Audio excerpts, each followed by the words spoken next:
That's not me. Let's see if we can do this one. How about this one? All right, so we are dealing with mechanical problems today. Nothing wants to cooperate, and I don't know why. So I have this horrible FaceTime camera I'm using that I hate using on YouTube. So I'm going to shrink myself rapidly into a much better frame. Hello, Elmer. Thank you for tuning in. So I've got this second picture on the screen now. This is a little tiny square of a guy named Jake Phillips, who is tuning in from Florida. And he apparently owns Biota. I wish. So I want to get to know you a little bit better. I actually went and stalked your LinkedIn. Oh, man, I haven't updated that in a while. I was wondering how much of it was true. Yeah, so you are a marine biologist, correct? Yeah. I have to tell you, this is the first time I've ever had someone text me and say, this marine biologist wants to talk to you, Mark. And I was like, that's awesome. Say yes. So I'm very excited that we are having you on today. I had prepared a whole bunch of cool slides that won't work. I tried to use the camera I normally use. That will not work. I've rebooted everything and it doesn't work. But at least we have Jake. So Jake, you're going to have to dance for us and do entertaining things to fill the void. Yeah, I'll do my best to fill the camera and the slide void. All right, can you tell us a little bit about us? Because I really didn't give you much of an introduction other than I stalked you. So Yeah. So basically, so my name's Jake Phillips. I'm born in New Jersey, raised immigrant parents, Italian immigrants. I went to Roger Williams University. I really always loved the ocean. I grew up fishing a lot. Whenever I could catch stuff, I'd always try to put it in an aquarium in my house, keep it alive. The old saying kind of goes for a lot of people that start in this hobby. And then I went to Roger Williams University. I majored in marine biology. I minored in aquaculture and aquarium science. I worked in the wet lab there 3 of my 4 years. I did some shellfish hatchery stuff there, zebrafish stuff, kind of whatever I could get my hands wet on. I'd usually try to jump on those projects, which is always nice and fun. Before I graduated, I started their Yashigobi project with Liz Groover. And from there, I worked at House of Fins. Awesome store, Greenwich. They're usually known for pumping out some of the best people in the industry. I know Felicia used to work there. I know a lot of people in the industry used to work there, which is really cool. And then I came to Florida to work for Biota about, I want to say like 7.5, 8 years now. okay. And I kind of started just doing a ton of husbandry stuff. I was the first U.S. employee that wasn't an owner or manager, which is always kind of cool to say. I helped build systems. I took care of the animals that we had here, fragged stuff out, started our websites, and then I kind of just rose the ranks. So I run the Florida facility, which kind of in turns helps out the other U.S. operations and communication with our Palau facilities and any other breeders around there too. All right. You studied, I'm going to rewind a little bit. You were grabbing everything you could out of the ocean, putting it in a glass box. Yeah. Is that what made you say, I want to become a marine biologist, or how did that transition to becoming one? I think when you're hanging out with a lot of stuff in nature, you always kind of want to know how it works. At least I do. It's kind of like engineering. You kind of want to figure out something works. So if you're grabbing fish or turtles or frogs or whatever you can and put it in a glass box and seeing this thing breathes differently and eats differently and does these things differently, how? Right? I mean, I kind of was always interested in learning how they work, how they do things, how they can live in these different environments that are so kind of foreign to humans. Yeah. I myself did not know that I wanted to be a marine biologist until it was too late. As in, at this point, I'd have to go to college and do all the things that you already did. And so I'm just like, no, I'm not going to do that. But I would have loved to have been able to say I have that, in my arsenal of accreditations, but I don't. I am just a hobbyist that loves saltwater aquariums, and I learn a lot, and I share what I learn with other people. But I love meeting people that figured it out early on and went with it, because, one thing I did hear is that those that choose to be a marine biologist have to learn or have to do a certain project. Like, for example, I think there was one person I knew who cut their teeth doing that, just basically doing urchin larvae. What was yours? Was it the Mine was shellfish? mine was the Yasha Gobi project. We started that. We didn't end up getting to raise a ton of them or anything at Roger. That came after we left, but we were able to start that. I think the scientific kind of terminology paper that we kind of were making was the active fecundity of presence of symbiont, Yeah. Alpheus brindali. So basically, we wanted to see if the Yasha Gobis would spawn more often if they had pistol shrimp with them. Okay. Um, and our hypothesis that it would. It turns out it didn't really have that much of an impact. Um, they kind of, if there's a burrow and food and a mate, that's kind of really all they need. All right. I am going to try to work behind the scenes here, but hopefully you won't notice. And, I'm terrible at this. Let's go into biota. Where is the name from? What does it represent? Where did they come from? Yeah, biota is basically just like fauna. Like it's just a scientific terminology for living stuff. And I thought that was a really cool name. I think one of the original CEOs and owners they came up with it when they were trying to figure out a name that kind of can encompass what aquarists do because they care about not just fish, not just corals, but combination of the both, inverts, things like that. So it's a nice all-encompassing term. Okay. Yeah, I'm not gonna be good at this. I can't multitask. We're just gonna have to do this the hard way, guys. Sorry. He sent me, or Felicia sent me a whole bunch of pictures and stuff, and I really wanted to have this stuff pre-built. Let's show some places that have to do with biota. So we will do this. See what happens here. I don't want to show you that. Well, I do want to show you that. I want to show you this. So I don't want to show you that. God, it is not working. This software is like completely confused today. This is a piece of the earth called Palau. Now, is Palau, because I don't know. Have you been there? I haven't been there, unfortunately. All right. I've So always wanted to go one day. all these structures, these pieces of land, all become one place called Palau, right? Yeah. All right. So is it a series of islands that's Yeah, it's a grouping of islands. It's a U.S. territory. I believe it's been a U.S. territory since about World War II. I think it was originally another one of those kind of air bases like the Marshalls that was strategic out there. So the U.S.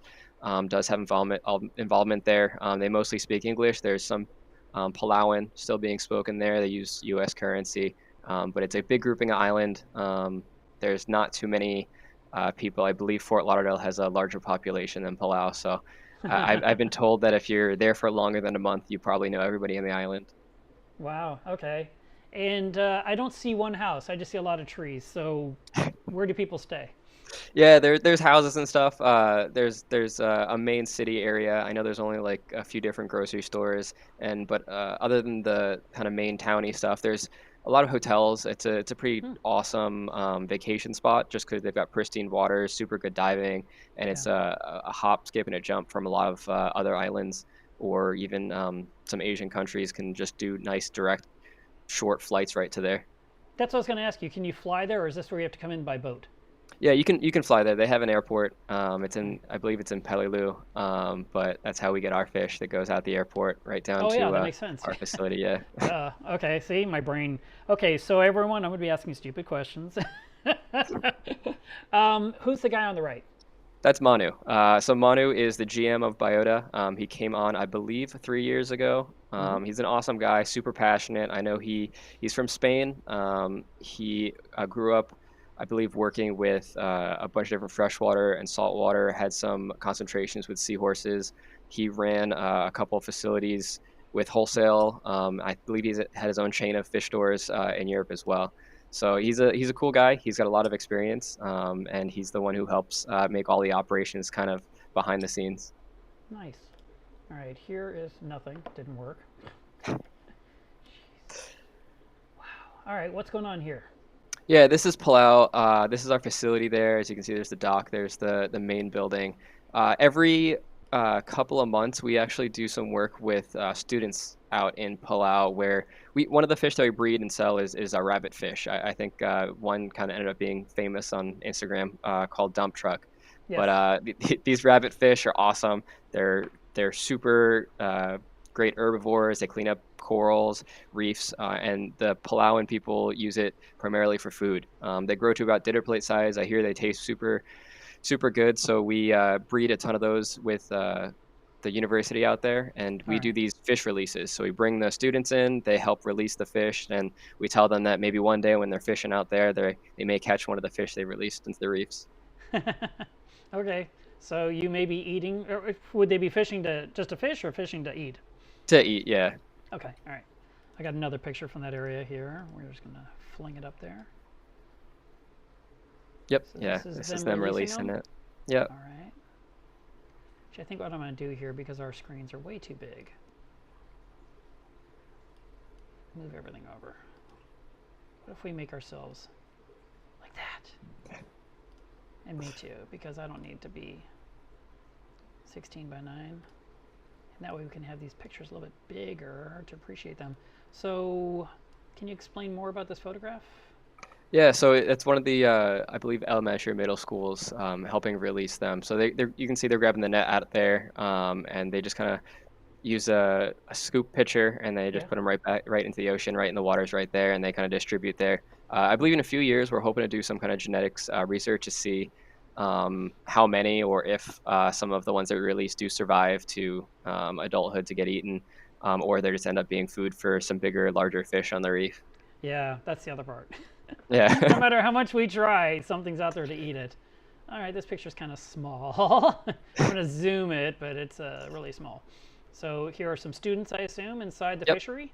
Exactly. Students right next to some of our tanks right there. Before they do the release, they actually give them a nice tour through the facility, kind of teach them a little bit about what we do, how we do it, just so it's not just here's some fish, throw them in the ocean. Yeah. Now this doesn't look, from what I'm just kind of making out of the top, this doesn't look like a building. This looks more like netting over the top. So this is outdoors, right? Yeah, there's both outdoor and indoor. It depends on the species we grow and breed. I know a lot of the tanks outdoor also help grow out some of the clams and corals as well. Okay. All right. All right, let's do some slides that did work. How about this group here? Yeah, these are the girls out in Hawaii.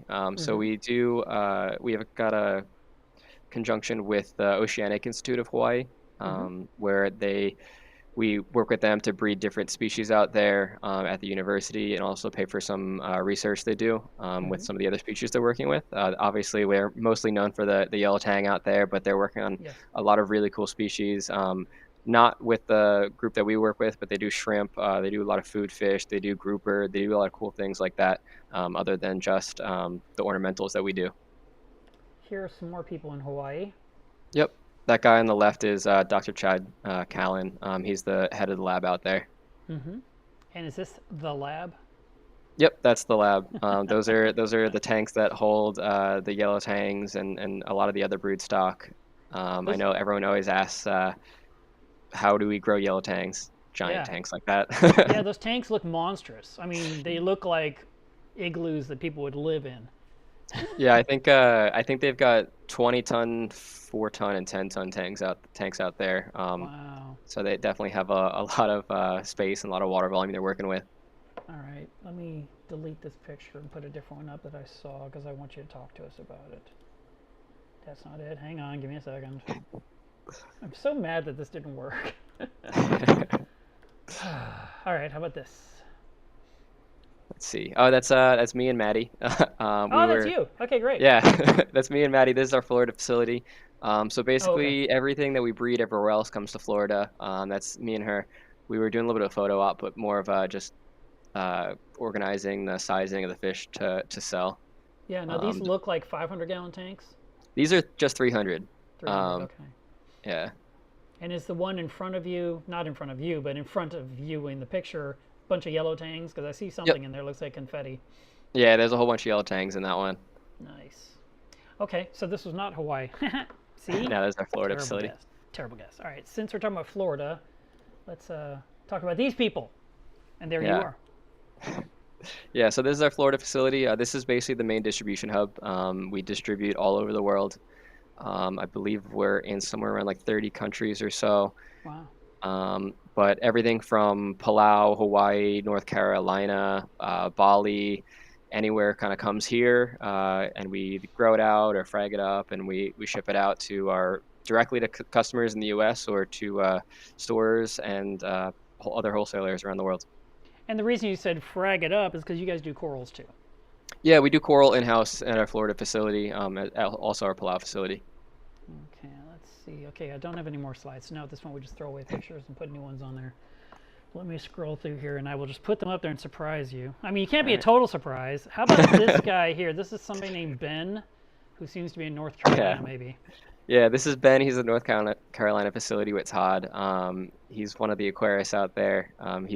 He helps Todd with basically everything. The other day, he put his chef apron on and was making some feeds out there.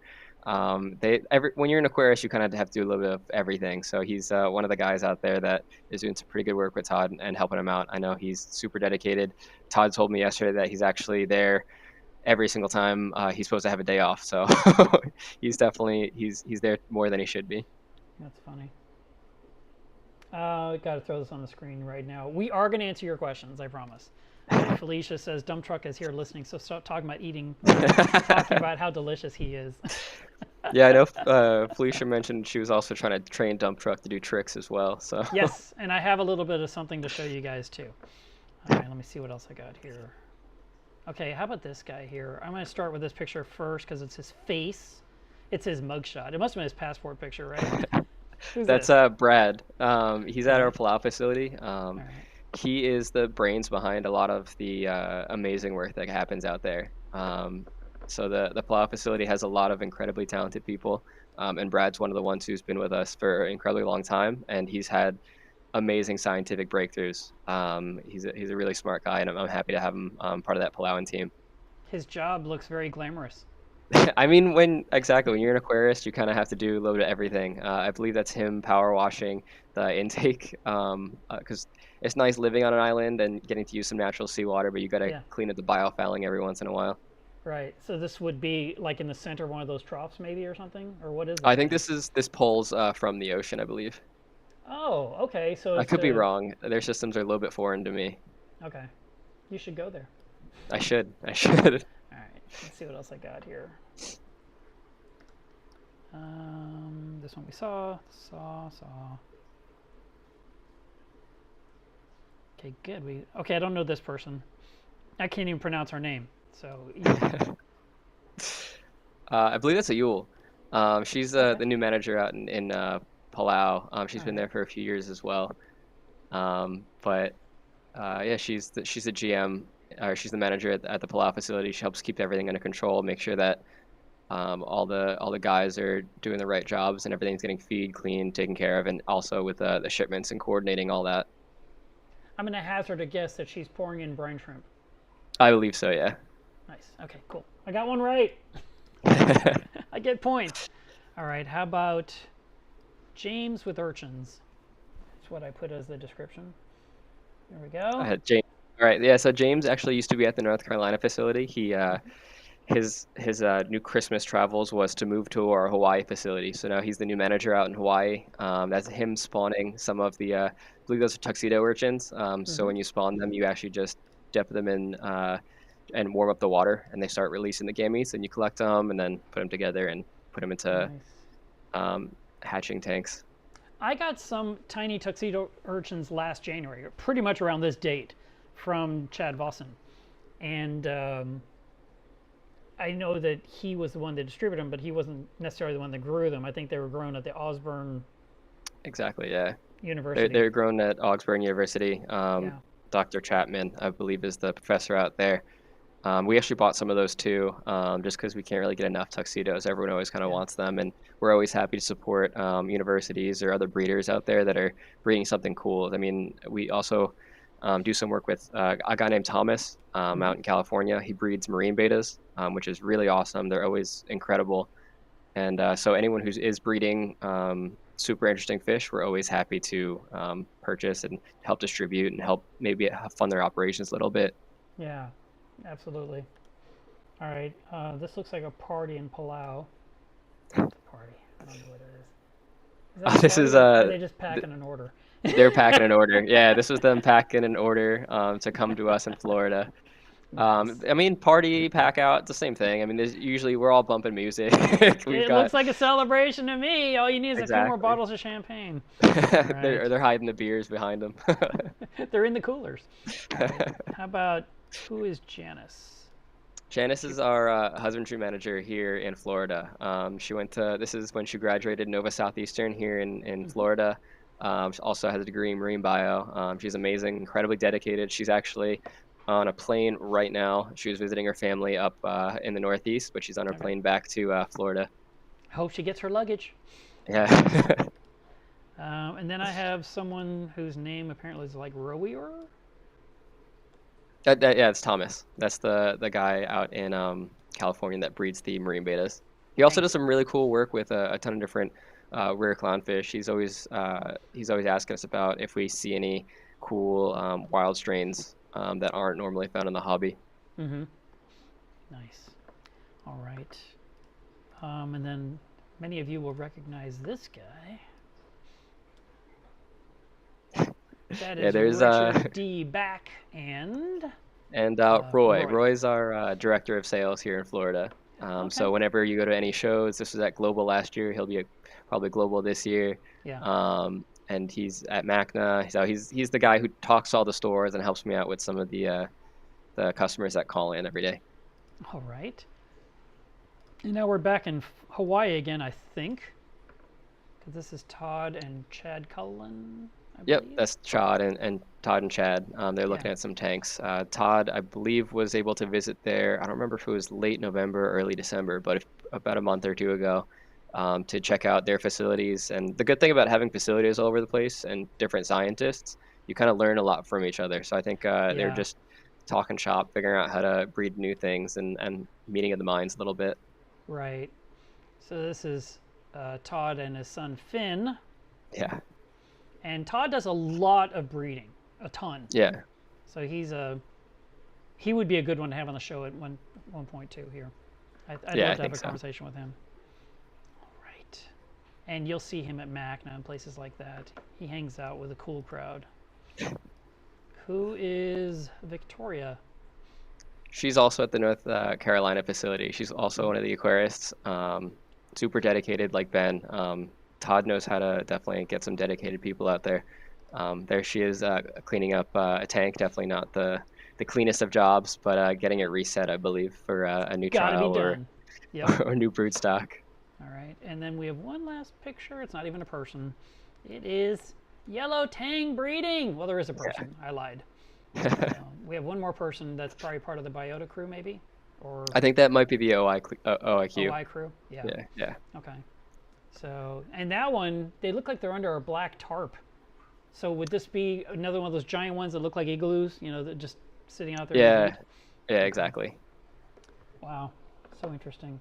All right. Let's switch over to 30 other pictures. Oh my God. Yeah, Felicia definitely picked a ton out for you guys. I know. I just kind of wish. So let's talk about these fish that come to Biota because they are valuable and can do so much for the hobby, or they can just be pretty and enjoyable. So what's going on here? Yeah, so these are two of the species of filefish we breed. One of them is more of a utility fish, and the other one's more of just kind of a pretty one.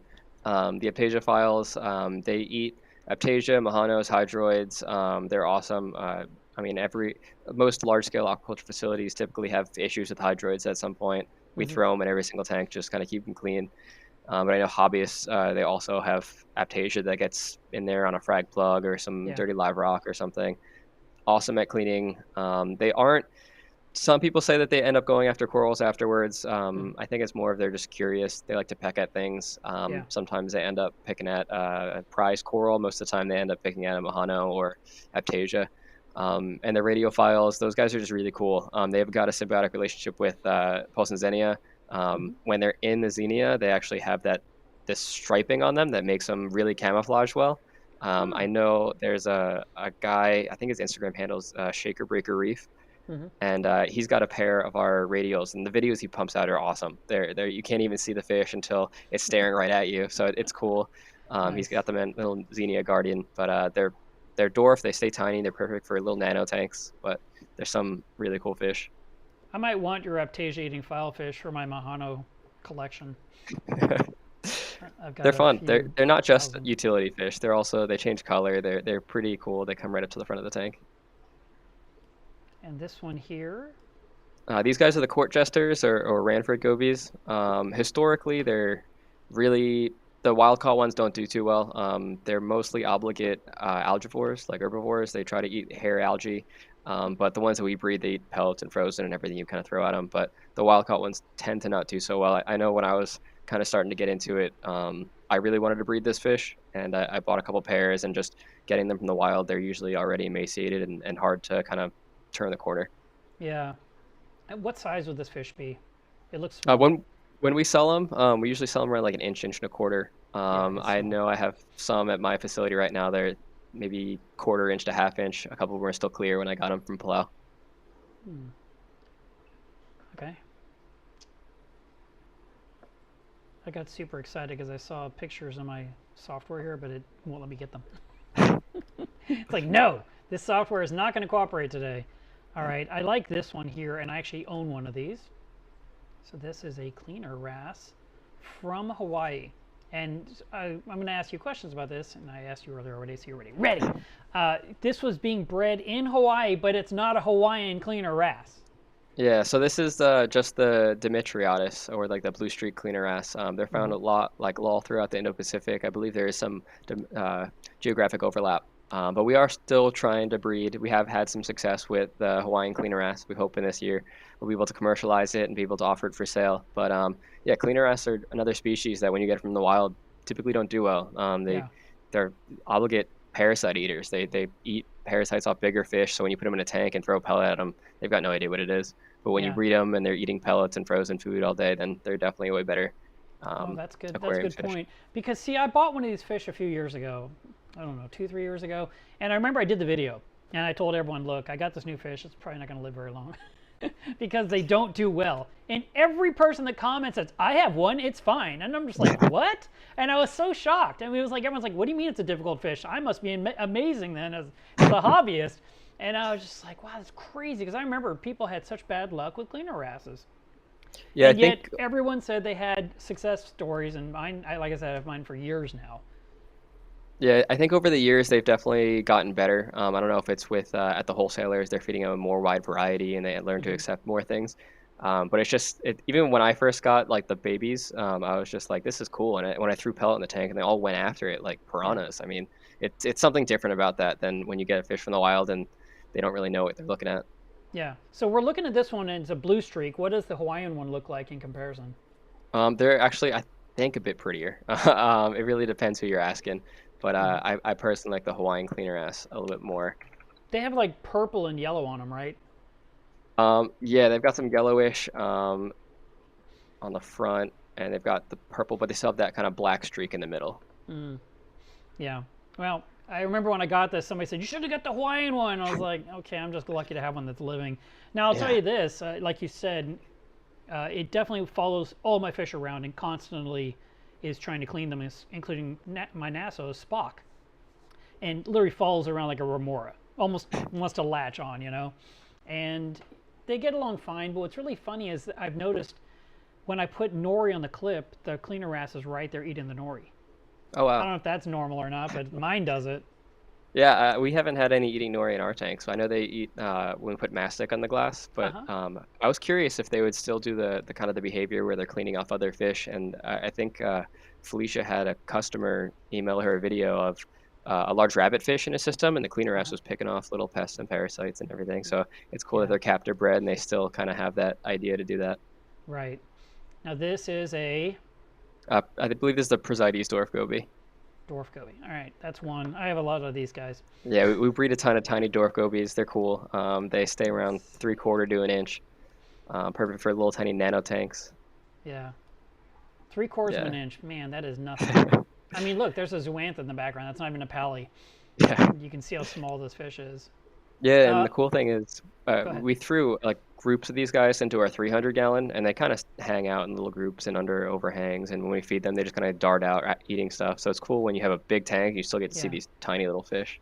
When I was stocking my 400 gallon, I contacted ORA and said, look, I want 3 of everything you sell. And, so they said, okay, we'll ship them to Frank's tanks and you can pick them up there. I said, that's fine. And I had these little tiny neon gobies, itty bitty things. Kept finding them in the overflow box, found them down in the skimmer section. I'm like, you have the whole tank. What are you doing? So for me, while I love the idea of tiny fish in my tank, I don't know they're going to stay down like you were suggesting. I mean, maybe they've gotten smarter, but mine just evaporated. It was kind of a bummer. So Yeah, maybe we may have just gotten lucky, but yeah, our 300 is packed full of a ton of tiny fish.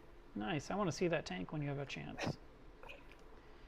This is another dwarf goby. Looks a little Christmassy to me. Yeah, this one's the Brahms dwarf goby. All right. What else do I have here? Okay, we're just going to switch gears now for a second.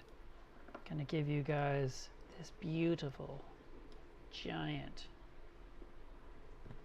Borabonus anthias. Yeah, So is that an adult or that's not a juvenile, right?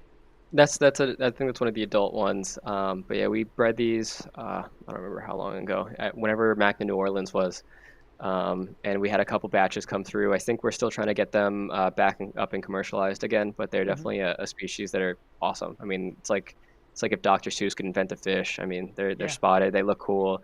They're always kind of staring at you. They got big, kind of like grouper eyes.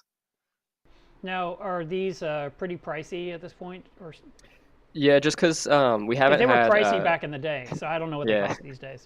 yeah, we haven't had them on our marketplace in a while. I know we had a trio, I think, last year that we sold out, but we aren't breeding them to a full commercial scale yet. They are difficult. It's not they have a long larval duration, they just have a lot of very specific needs that need to kind of happen. But they're a very cool fish that we definitely would love to breed more of. And as far as I recall, they're kind of a deep water fish, right?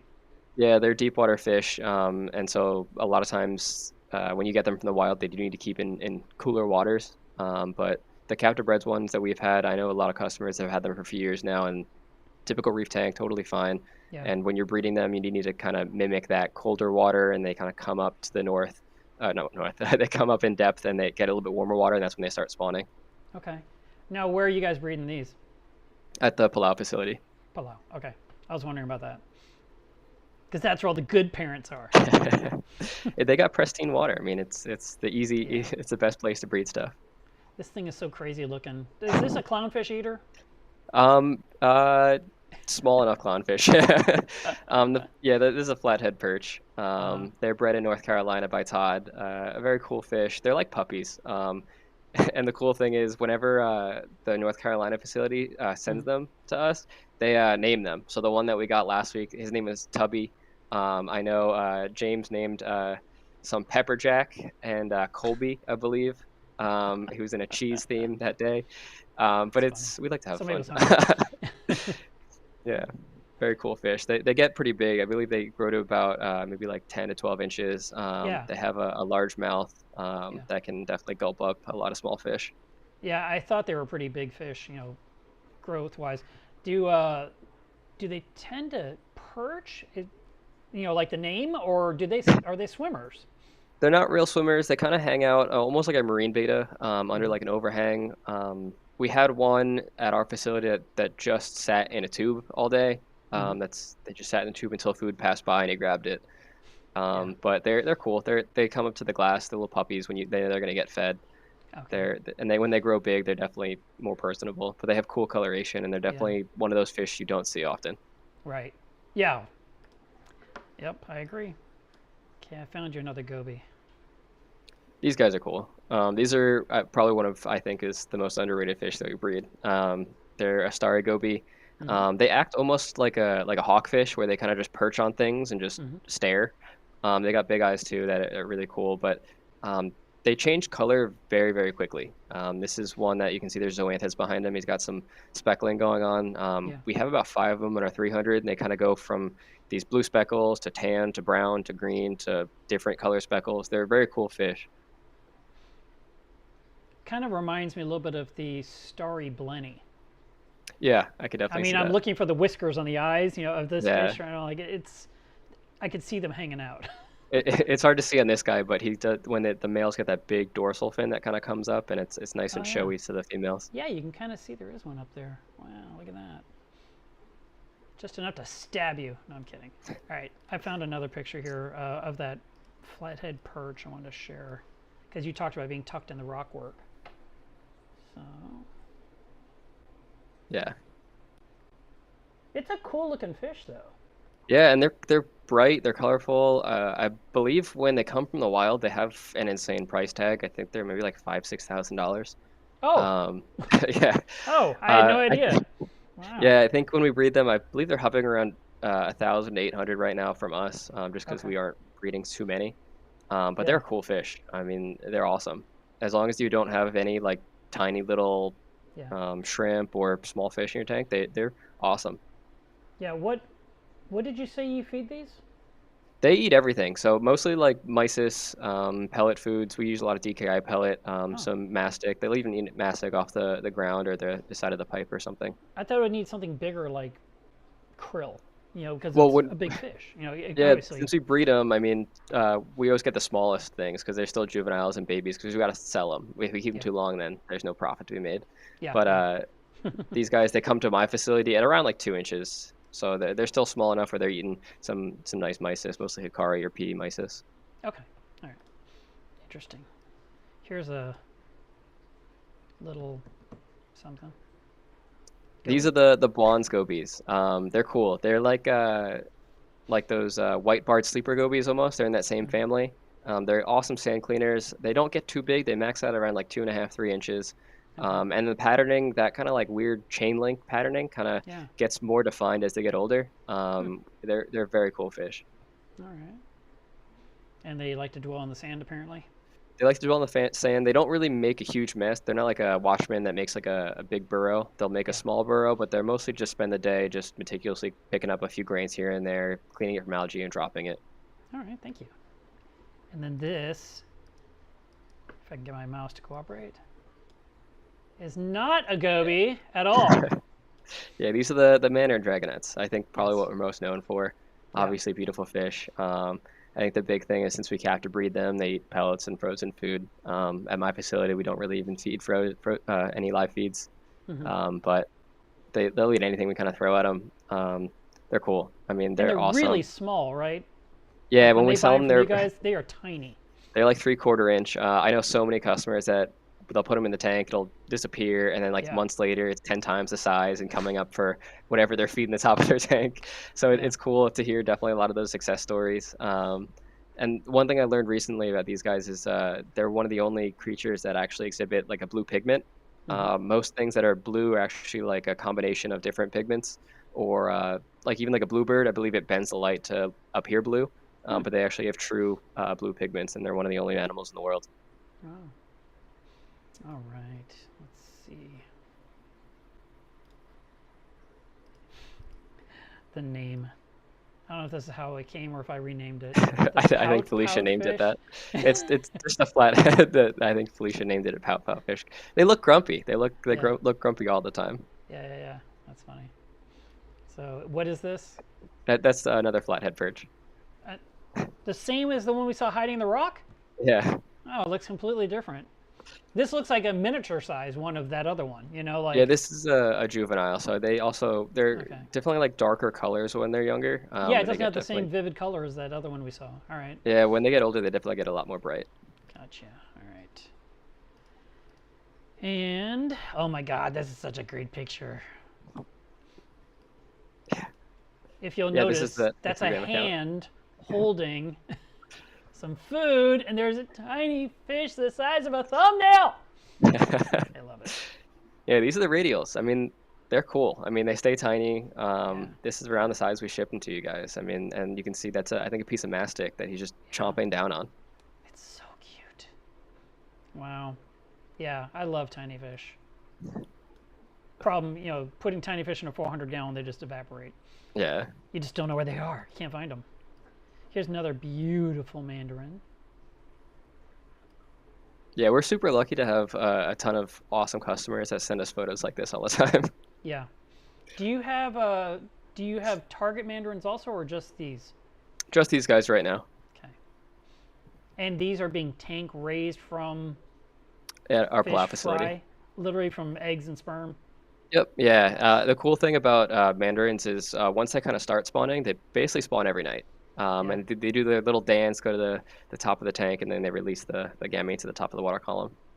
I have to put this one back up here for a second because I just saw this. That's my hand. All right. Let's go to the next picture. Oh, yeah.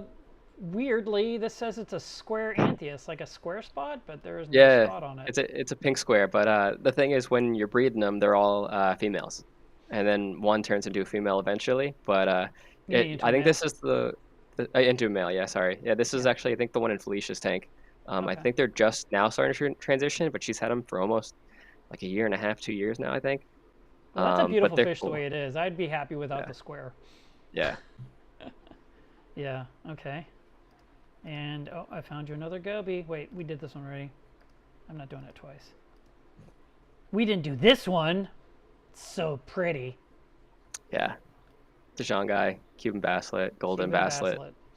These are many expensive names. too. Aren't these They around 500 each or something or more? Yeah, I believe they're around 600. The ones back in the day, before Todd bred them for us, I believe were around like 3, 4 thousand. Mm-hmm. But they're Wow. a cool grama. I mean, the one that we like, the one that we have in our 300 is in front of the tank every single day. He knows how much he's worth. They're just a very cool fish. I'm gonna drop a video on the screen here. These are royal grommas, right? You know, these are the Cuban basslets. Those are There's Cuban some royal basslets. grommas. There's some Cuban royals mixed in there though. Wow. Yeah, that's really cool. Yeah, and That's it's a been in the lot. background. You could be rich if you could sell all these. You guys could afford the electric bill for the next month. We can afford one of those big tanks in Hawaii. Yeah. That's what you need. All right, let's see. I got a couple other videos I can share. Let me get off of this scene and make a new scene. Let's throw this one up there. And we'll get rid of the music so you can enjoy the yellow tangs. Can you tell us anything about what we're seeing here? I can put this Yeah, on so loop. this is at our Hawaii facility. There's the larvae. That's about like I would say like 50 to 60 day post hatch when they're still clear like that. Yeah, this is just a compilation of all the yellow tangs. But yeah, our Hawaii facility is breeding a good amount of them. James managing that out there. They're doing a great job. They're still realistically, when you're a scientist, you always kind of want to improve things as much as you can. So tweak a thing here or there, put a feed in a day earlier, a day later, change a enrichment or something. You always get a better yield. So they're Yeah. still making as much as we can. But yeah, there's a nice little compilation here. I think Felicia probably made. Yeah, it's really cool. Do they use a ton of nori with these, or is it more reliance on what kind of foods are yellow tangs eating when they're so young? When they're super young, it's mostly like copepod nauplii. But we do enrich everything with phytoplankton. And it's usually a combination of different phytoplanktons out there. Okay. And then from copepod nauplii, it does go to copepods, artemia, rotifers, anything. They kind of Just like change all the depending other on. fish. Okay. Yeah, just like right. all the other fish, you just have to Alright. find the key of when you're supposed to add this and add that. Gotcha. Trying to see what else we got here.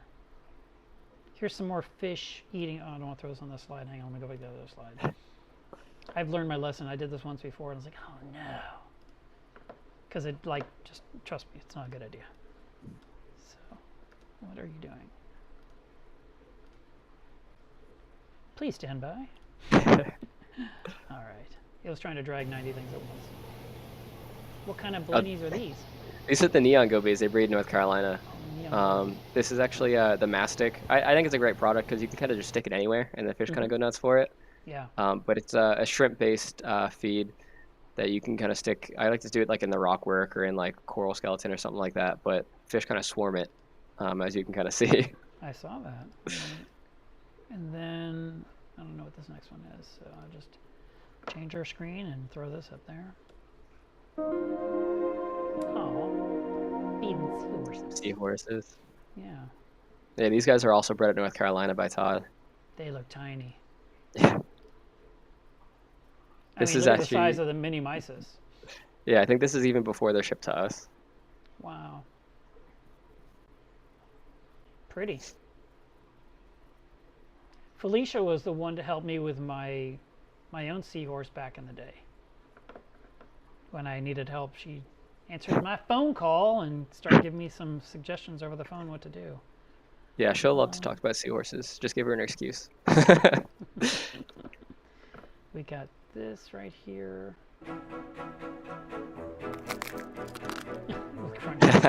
The chomping noises.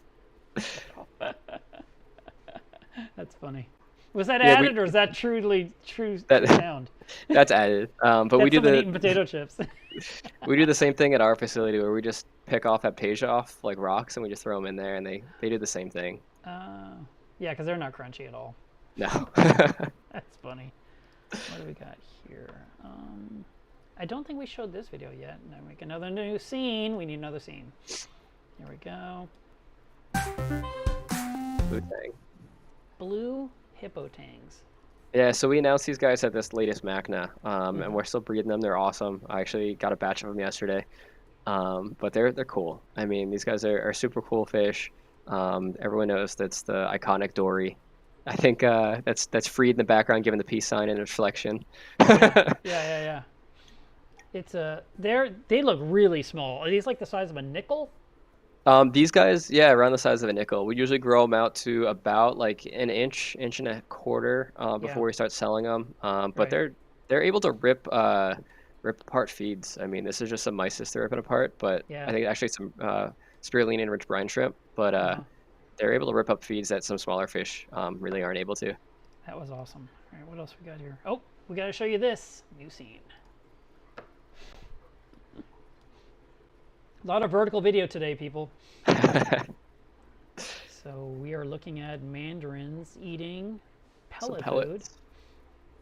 And this is I asked Felicia, this is video from above looking down. I thought we were looking underneath the glass up at their bellies is what I thought we were looking at.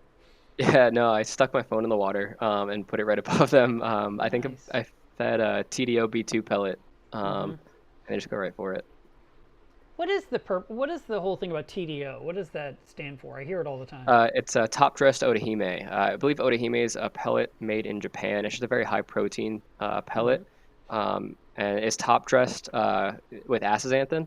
Okay. And astaxanthin, I mean, it's like one of those words that kind of come up in the hobby all the time, but it's just a red pigment Yeah. that gives more coloration to a lot of fish. These are those Cuban basslets, right? Yeah. So pretty. I just want all of those. Yeah. How many can you have in a tank at once, assuming you could afford them? It really kind of depends. I know some of our clients have had like up to 5 or 6 in just a big reef tank. The big thing is it's similar to like Royal Grammas. I believe if you go to like Haiti or those areas where they're collected, it's like a reef wall, and there's just a whole lot of them poking out of these burrows, and whatever I guess doesn't have a burrow gets eaten. So it's the same thing in a home aquarium. As long as they kind of have a burrow and a place to stay, they're not going to probably fight each other too much. Yeah. That's sort of like Royal Grammas. Yeah, exactly. Because, you got like 50 in this tank at least. And it's awesome. Yeah. It also helps to keep them well fed at all times. Yeah. Yes. Yeah, keep the aggression down. Yeah. Yeah, they really are super pretty. You can see actually, we have a couple that are like almost, we call them like designer platinums.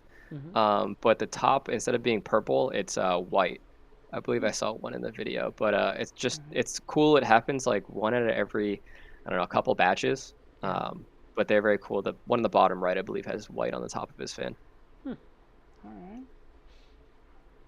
Really pretty. Really pretty. Ah, found dump truck. All right, hang on. This is a super long video, so we can talk forever. Here's dump truck in action. Hi, everyone. And we don't have to listen to Felicia. This is yours. So here's dump truck learning to eat. Yeah. And it's eating from a feeding stick. Yeah, that's how. Further in this video, yeah, see? She will use it to make the fish go through the hoop and come out the other side like a circus trick.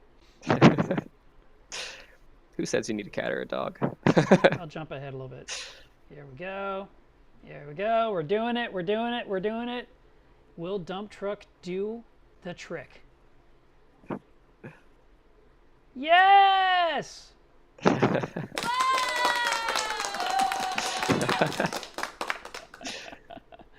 That was great. All right, what else we got here? Another thing from Felicia, I'm pretty sure. New scene. The goby bowl? Oh yeah, so she's got a bunch of our dwarf gobies in her fish bowl that she reinvigorated a few years ago. No, that's the wrong person. I wanted to put you on here. Jake. There we go. See, you're being left out of all these videos. It's a pretty tank. It's cool, and I know Felicia meticulously like cleans the glass, but there's a quart chester in there, a ton of our softies that we have at our Florida facility, some Sphastria, but so many cool. Imagine like I can't imagine how hard it is doing that tiny tanks. I've done plenty tiny tanks, but a fishbowl is a new difficulty for me. Yeah, well, if I was to do a fishbowl, I would immediately be drilling holes in it. Exactly. Because I would want to hook up. I would want to run wires through the hole. I want to run tubing because I don't want things in the neck as much. I don't know. At that point, you might as well just do a bigger tank. You're kind of just going with an aquarium, but the fishbowl thing really is really appealing to me. Yeah. I do like it, and it's been featured in Coral Magazine. All right, I got another little video I can share here. A starry goby, apparently, with more dramatic music. That's a fat fish. Yeah, they're like a hawkfish. They'll eat until they're like bloated. Yeah. What do these starry blennies go for? I believe about $60 retail. Okay. Not bad at all. Great for nano tanks. Yeah. And with the light on it, you can see all the spots. Yeah, it's a pretty fish. What's this one?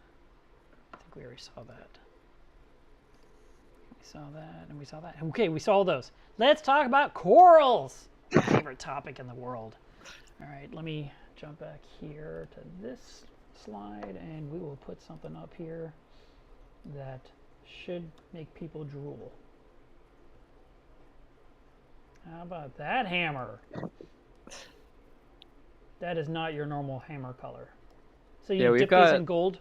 Exactly. Yeah, everything's dipped in gold. That's why it reflects the price.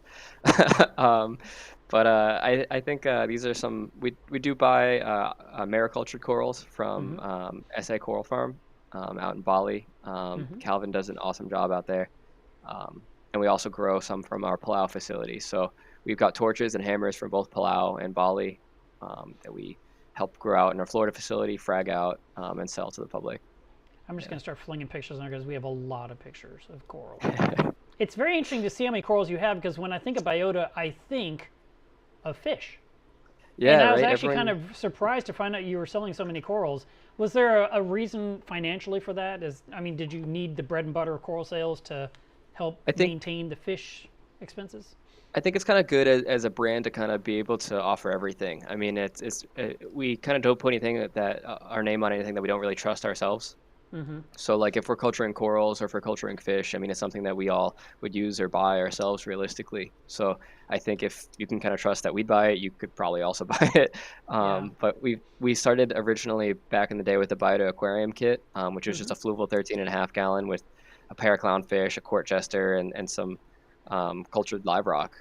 And it kind of sprung from there where you can make your whole tank with actually full cultured animals, cultured corals, cultured fish, the live rock cultured. I think it's definitely, we're getting to a point in the hobby where you can fully do a sustainable aquarium that's never seen the ocean. Yeah. And what you just said, you should say again. No, you're 100% right. And that was actually part of the theme of this conversation is that the aquacultured stuff could literally be the future.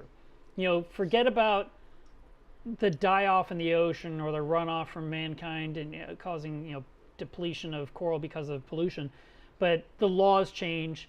Suddenly, airlines say you can no longer put livestock on planes, for example, could Yeah. have completely shut down the industry in a heartbeat, which and that wouldn't just that's not just us. That could affect any animal trade because a lot of Yeah. animals are shipped across the world through airlines.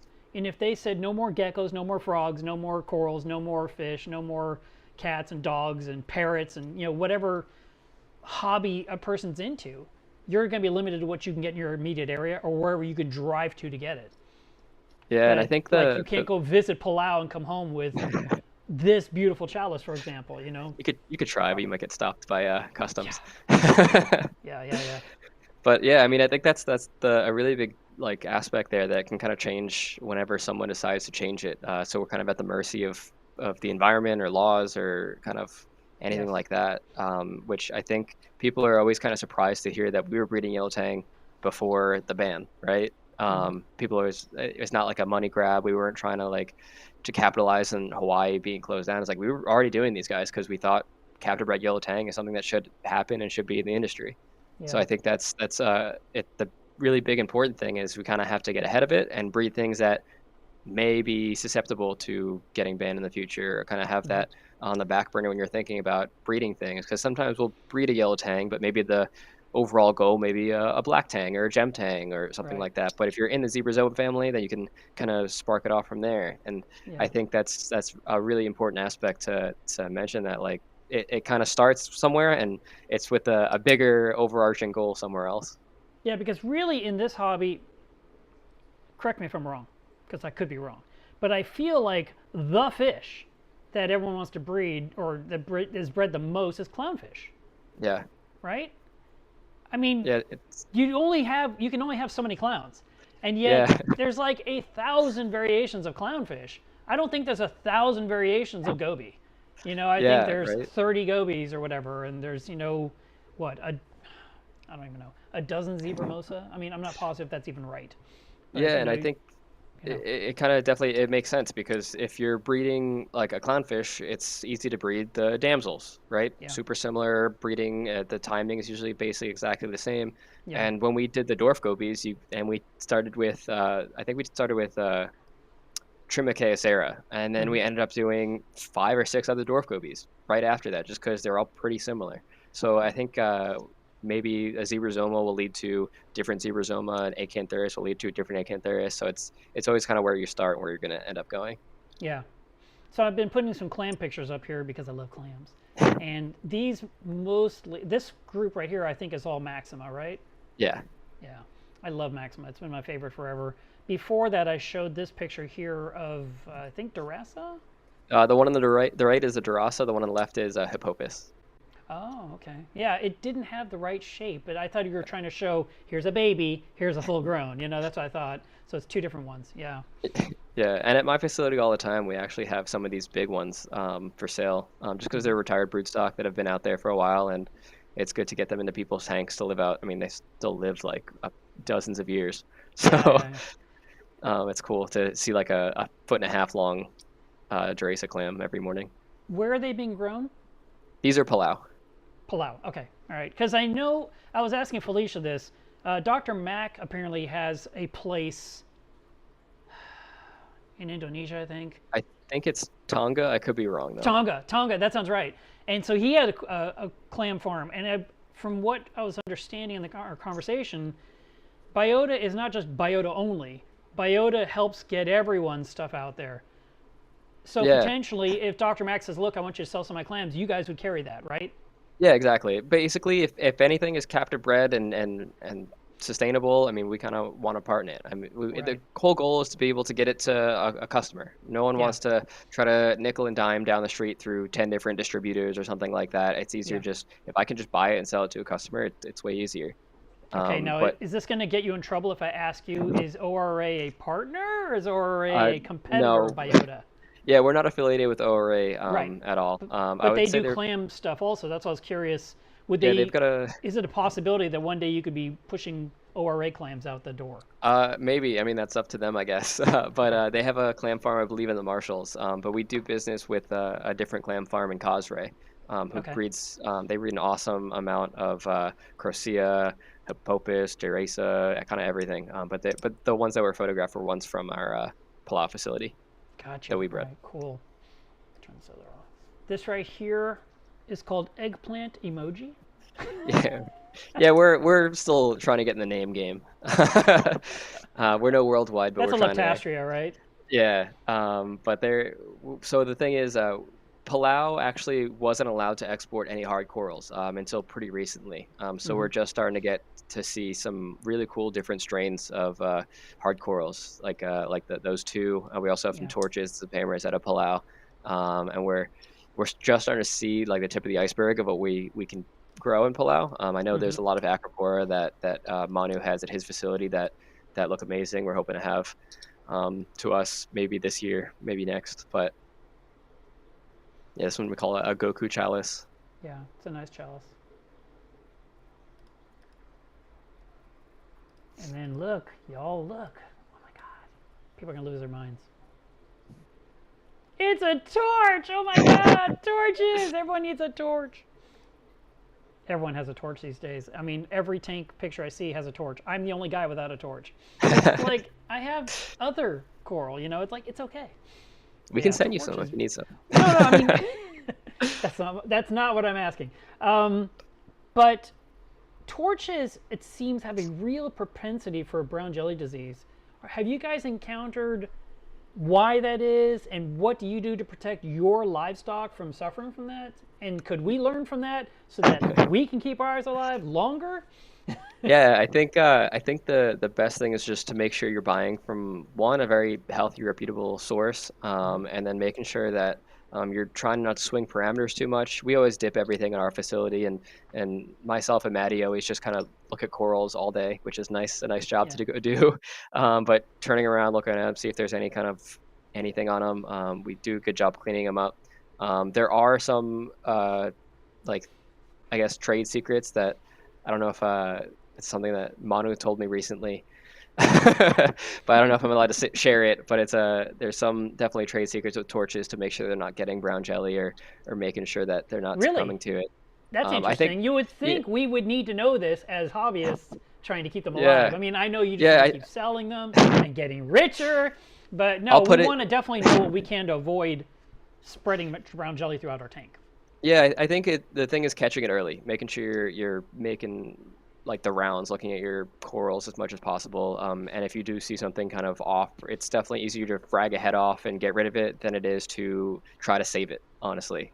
Especially with torches, brown jelly can go really quickly. But I think it's very important to make sure that you're just keeping on top of it, making sure there's no parameter swings, making sure you're dipping them before you put them in the tank. And honestly, even at our facility, we dip just periodically just to make sure nothing bacterially can grow and really succeed by killing a lot of these animals. I also think it's pretty important to have a really balanced like iodine. I think is very important for torches, even if it's more of a soft coral thing. But I think Yeah. having a good concentration of iodine in your systems is really important because it definitely prevents heavier growth of a lot of bad bacterias. Do you dose iodine in your broodstock tanks then weekly or daily, or what do you guys do? At our facility, we do dose a whole lot of everything, but the Palau facilities, they've got flow through, so they get perfect water all times. Yeah. We use Julian's accuracy salt, so it's nice and basically perfect for all parameters at all times. But we do dose iodine, aminos. We do a lot of easy reefs phytoplanktons all the time just to keep all the corals fed. Right. But yeah, we just feed a whole lot and make parameters as good as possible at all times. Wendy wants to know what dip and what. We use Revive, iodine. We use Lugol sometimes, but Revive and Lugol are two main ones we do. If we see like a infection or anything, we usually do like a Coral RX. I think it's a good one. Back in the day, I used to use Bayer, but I haven't done that in quite a while. Right. I've never used that.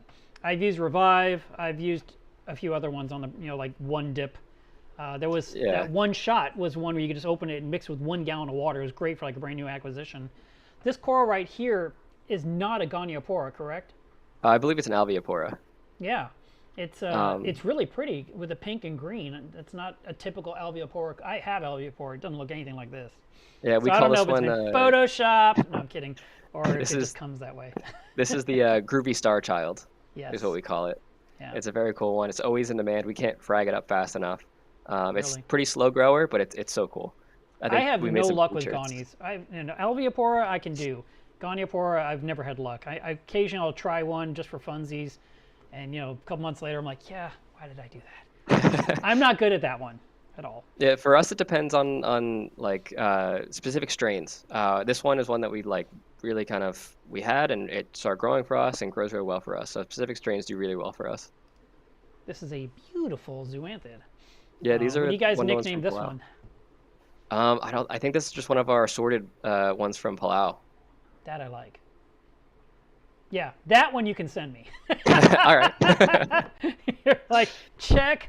No, that's pretty. I'll put that in Caitlin's reef. All right, let's see. I've been looking down in her tank from above because I planted zoanthids a few months ago, and they've been growing in nicely. They're spreading. So eventually the rocks will be hidden, which would be really Yeah. cool. These are pretty. They almost look blue. Yeah, I think these are really similar to the Ois that are on the market, but they're just a slightly different strain. But these are ones that we grow at our Florida facility. Guys, I'm doing these pictures all out of order, so I mean I'm just literally going down the list. But it looks like this might be more Goniopora, maybe? I don't even know. Yeah? Yeah, these are some fresh fragged ones. Fresh fragged Gonies. And back in the day, the success story was usually, I believe, red Gonies were easier than green ones. Is that still true? I don't know. We have some red ones that really do well and it seem pretty much bulletproof in our systems. But I also have a green one that is pretty bulletproof. So I mean, I think it depends on just having a good strain that does well under the conditions that you guys have in your tanks and in our tanks. But I think we've definitely kind of been able to isolate a little bit more diversity than just red. Yeah. Yeah, because I think there's something out there called like sparkles or rainbow Glitter or ones. something like that. That they're fantastic looking. I mean, they literally Yeah. look like a kid made them in school. Yeah. Back when I first started at Biota, we brought in some as brood stock. I want to say like 7 years ago from Australia, the glitter gonopora, and I was Yes, amazed. I've glitter never seen anything goniopora, like that's that. what it was. I was like, these are awesome. I still want Yeah. them. This is pretty. It looks like a yellow acro. Yeah, this is one of the ones from Bali.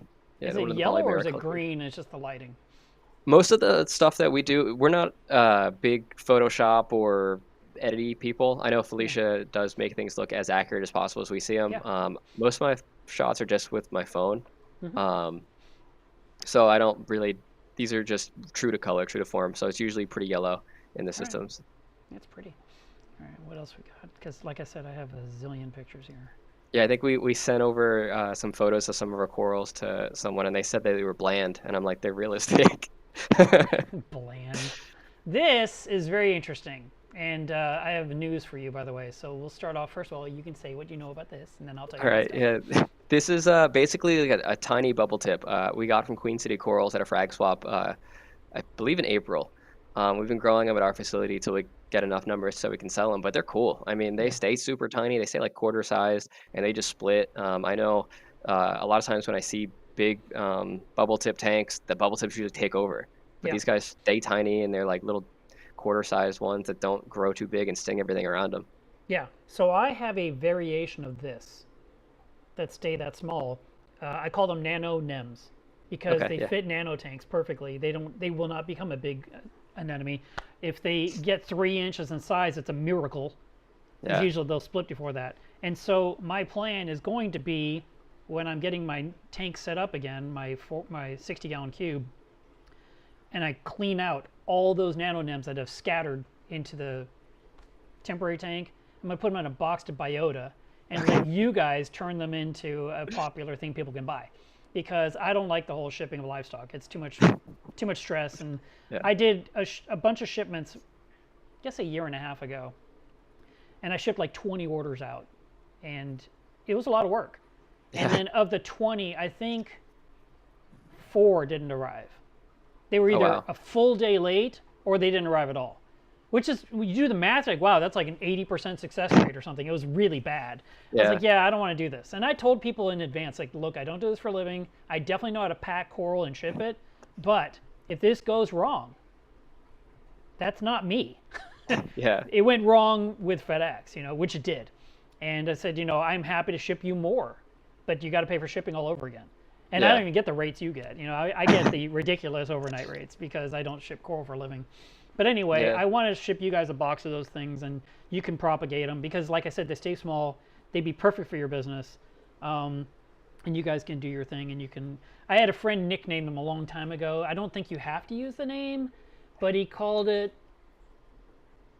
the green, the Milev's green clownfish tickler nano nem. I mean, you've seen some of the names that we've put up. Obviously, we're not great namers, so I mean, it's probably going to sell better than ones we got. Anyway, they're greenish and they're fantastic looking from above. I mean, they blow That's that one cool. away. That's cool. So, I mean, that's nice. I mean, I'm not going to disagree. That has a lot of potential. I bet under blue light, it's pretty cool. Yeah, I But think that's just like the standard bubble tip.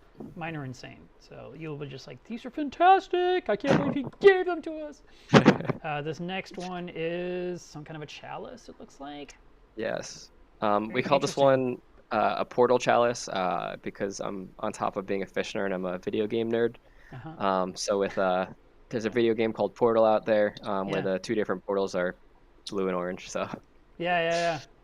That's cool. It's almost gray rather than blue, yeah, right? yeah, it's like a very muted blue. I Mm. think under like, better lighting and maybe this is right. I took this photo right when we got it from our Palau facility, so it was Hmm. under natural daylight. So I think under blues and getting more feeding is probably going to pop a little bit more. I actually enjoy looking at corals under daylight. And Yeah. years ago, I went to a place somewhere in Ohio, and it was a greenhouse outside, and so you had all daylight, and there was just troughs full of corals. And I'm just like doing the eyeball thing, just looking, and then you kind of stay in one spot and just kind of stay there staring, because there's so many. Your eye picks up this one and that one and this one and that one and then after like 5 minutes, like, oh, I didn't see that one, Yeah. because you start to notice. And I could see some that I was just under daylight. I was like, that one right there is gonna be amazing. And so I told my buddy, I said, get that one. He goes, really? I'm like, absolutely get that one. So he was like, all right, throw it in the basket. So he bought like 8 corals that day. And he put it in his tank and he was like, how did you know that? And I was like, I could just tell. That thing was packed with potential. It wasn't just a stick. It had, you could see the color was waiting to explode. And yeah, he couldn't believe I found that in the sunlight. Because Yeah, I everyone's think so reliant on the blue light to find what really looks amazing. But exactly. I think the yeah, guys like that go out in Palau and Bali and they're just going for brood stock on the reef or something. Like yeah, they have to have an incredible eye. yeah, Yeah, yeah. these And are then cool. they also probably don't even know necessarily what you want. They could Yeah, just be going out there just saying, "Oh, this one's kind of neat. Maybe you'll like it." And you're like, "Can you get me 50 of those?" You know. yeah. That's what So here's happened. a Lobo, Yeah, right? yeah, a Lobo. Yeah. So we started growing some brain corals out there. They're cool. I mean, they're nice coloration, Hmm. and normally like from like back when I was importing stuff, I think when you get like wild caught Lobos, a lot of times the skin pierces Yeah. the skeleton a little bit, and they end up dying from there, like getting a bit of tissue necrosis. But I think these guys are nice and small. They're about 2-3 inches, so Yeah. they're not super sharp or anything. But every single one that I received has been perfect for me. Every single one we shipped out didn't pierce any bags. Hmm. These are the hammers from Palau. These guys, they Those are kind of cool. just seem like regular, almost like bicolor Yeah. hammers. They've been acting a little weird for me. They kind of don't go super long. They stay pretty tight to the Mm. skeleton, which is a little bit different. Yeah. Almost like those like microgonis, how they don't send out really long tentacles. I was So literally these gonna guys say are, micro hammer. yeah, right. I'm That's funny you hesitant said to that. call it that. I've only Yeah. had them for about a month and a half now, but they've stayed like pretty close to the body, which is very interesting. Have you tried to look at them like after lights out with a flashlight and see what they're doing just for fun? Because sometimes you Yeah, get some really crazy looking stuff after hours. yeah. I'm at the facility like all day, every day, basically. I'm at That home right one can now, be interesting. but Yeah, I but know. Yeah. All right. Here's something everyone's gonna recognize. Like, oh, I know what that is. yeah, some nice candy canes. Yeah. Are these close to the kryptonite candy cane? So from Palau, we got two strains. We got this and like more like a mint green Hmm. coloration. But again, I'm just excited to get Palau corals. I mean, these are these are a first. I've never didn't really get to see these strains ever, so it's cool to get them. Even if they're similar to some stuff in the hobby, but they're definitely very very cool and colorful. I like this one. Yeah, nice Nice. Millie. That is a nice Acropora Meliopora. It is very nice. All right, y'all. I found you another torch. This one is called a neon torch. I think this might be what we call a sour sop. This is one from Palau. Sour what? Sour sop. Yeah, we're not Sop? great at naming things. Yeah, sour sop is a fruit that's found in Palau. Oh, all right. But Well, it's that's green, cool. right? It's nice. It's a nice green fruit that we wanted to kind of have the Palauan culture mix with the coral. So we named Nice. it a sour sop. It's a very cool coral. Also, a fruit I've heard is pretty tasty and delicious. Don't eat this coral, y'all. All right, I have a shrimp in here. Who's making these for you guys? This is one of the ones from Todd. Yeah, these are just Lysmata werdemani. It's just Hmm. a peppermint shrimp. Just a But peppermint shrimp. just a peppermint shrimp, but also a great aptesia eater. Yes. Um, they're cool. We get them. It's cool that when you have like a tank of a ton of them, they kind of go after whatever food you throw in there. But they're Yeah. interesting little guys. Most people buy them for utility animals, but I think they also have a little bit of a nice coloration to them, and they're cool nocturnal animals. When you're checking your tank at night with a flashlight, they're one you'll usually see.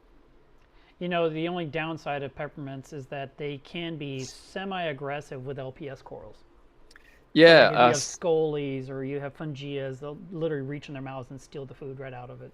yeah, they're definitely opportunistic. Yeah, yeah. I've heard that we're still trying to determine this through some trials ourselves, but that we think that Werdemani are one of the more reef safe ones. Usually only going after Aptasia and not picking off meaty, fleshy other corals. Yeah. Here's another chalice. Yeah, this is I think just like the Space Invader, I Yep. believe. Yep. And then here's why? Why does it have this name? That can't be right. It's Oh, called a Shrek Lobo. Come on. It's not a yeah, we called Lobo it. at all. It's a leather. It's a Lobophytum Is leather, it? it's like a devil's hand.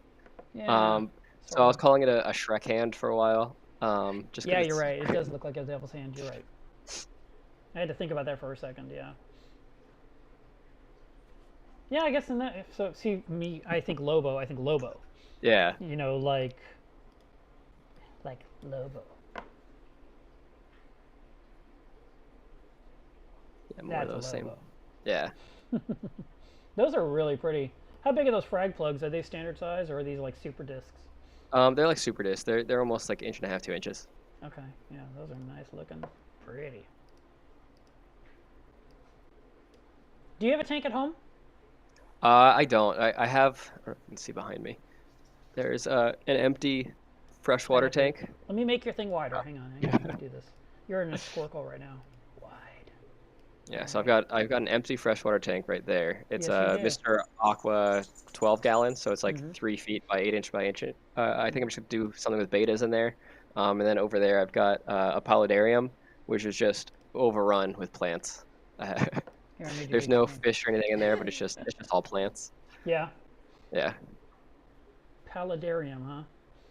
Yeah, I had a reef tank for a little bit, and then I'm just like, I work with them at work every day anyway, Yeah. so it's like That's what bringing I your was work home wondering. with you. Yeah, Yeah, I was I, wondering I if love you them, get sick of it. and I've always told Felicia that like if the stars align and I can get like my dream fish all aquacultured, then I'd have another reef tank. Yeah. And Mr. Sue at Bali Aquaculture is he's got one of the species that I want. He breeds the multi-bar angels, which Mm-hmm. is I want a little group of those, and I also want a group of Ventralis anthias. That's the if those two Yes. are in the market, captive bred, then I'm going to start a reef tank again. Somebody's captive breeding Ventralis or not yet? Not yet, but I hope Okay. one I day. was like, that's news to me.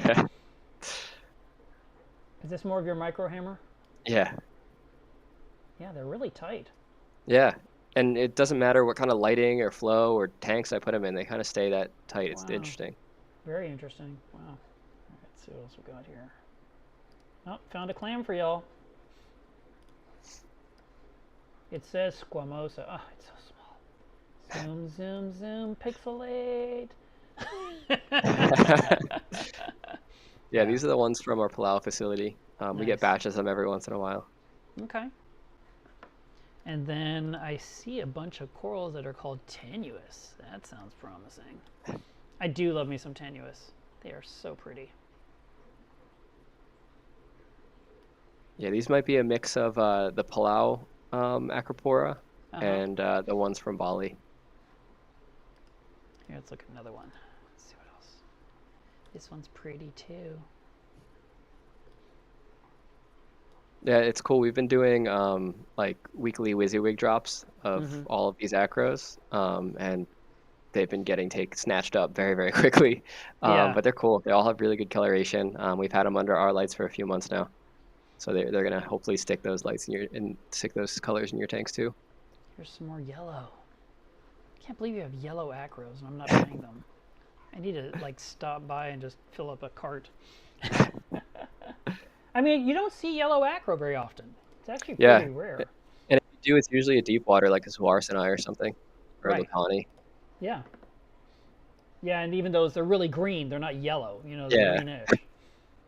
There are some some utter other chaos. chaos zoanthids. These are in the Pali family. Yeah. It's a little bigger. Oh, what is this? I Yeah, haven't. so we do some of the name guys at our Yeah. Florida facility. All right, let's put a new slide up because I found a video. Let's see what this is. More dramatic music. Look, y'all.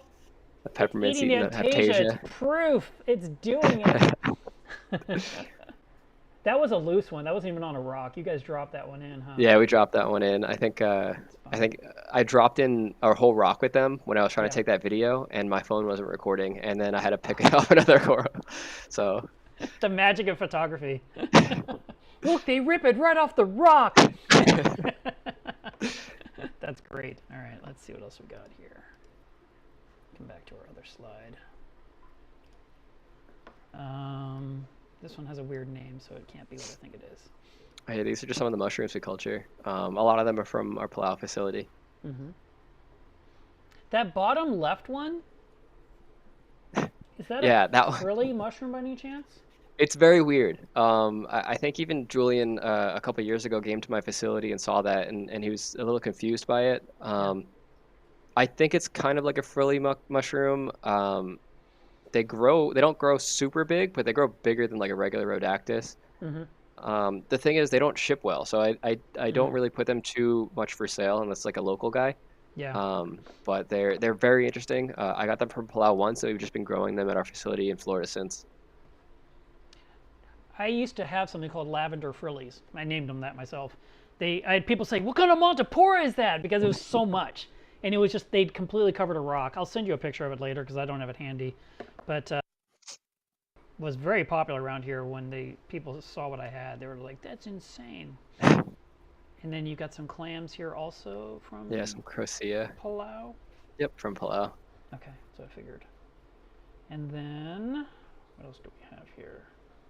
I feel like I skipped something. Maybe I didn't. Maybe I showed it all. So we did, we didn't do any of this. All right, so we got a few more pictures and maybe a movie. Yes, we have a movie. Let's do the movie. Cue the movie.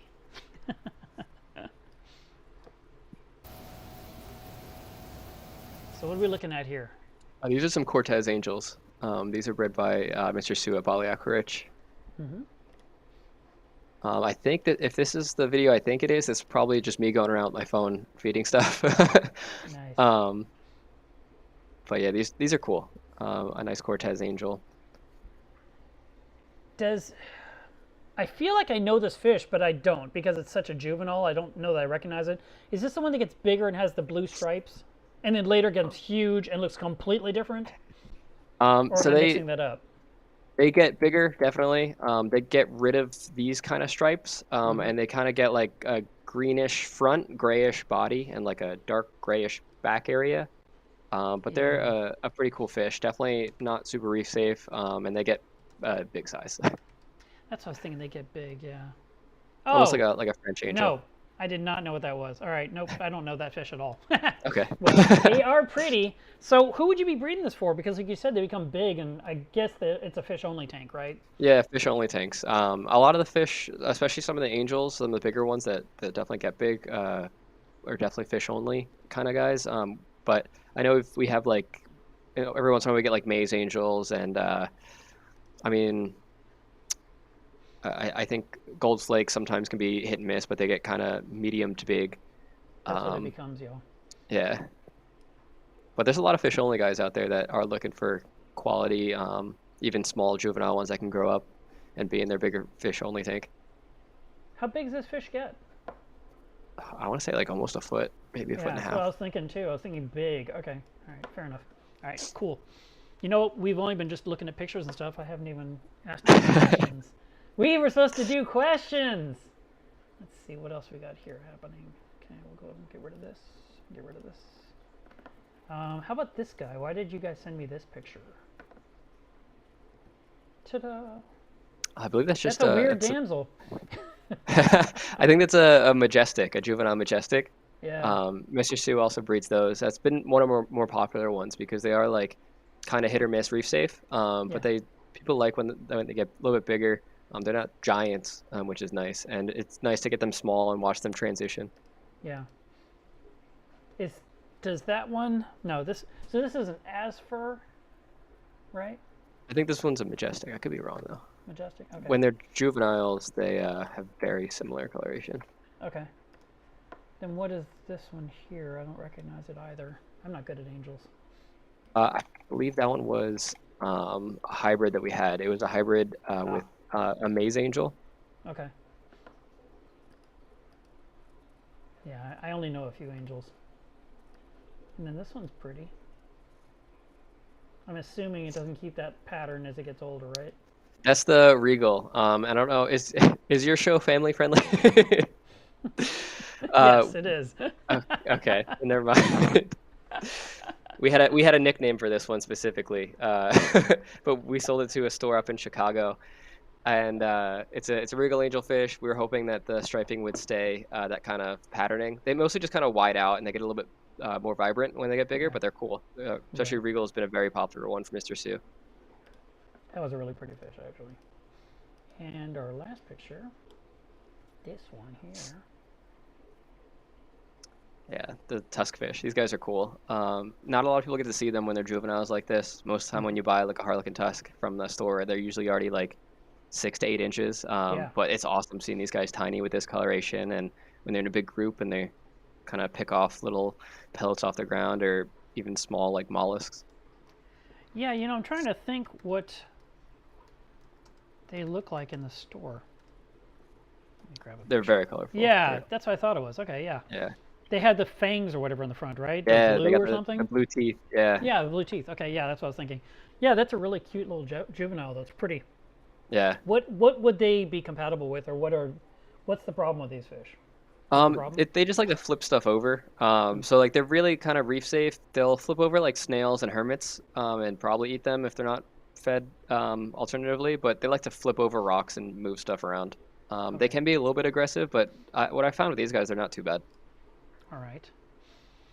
All right, that's all our pictures. Why don't we get to the conversation part of this thing? All right. You're like, finally, Mark. Let's I've got see. nothing to do today.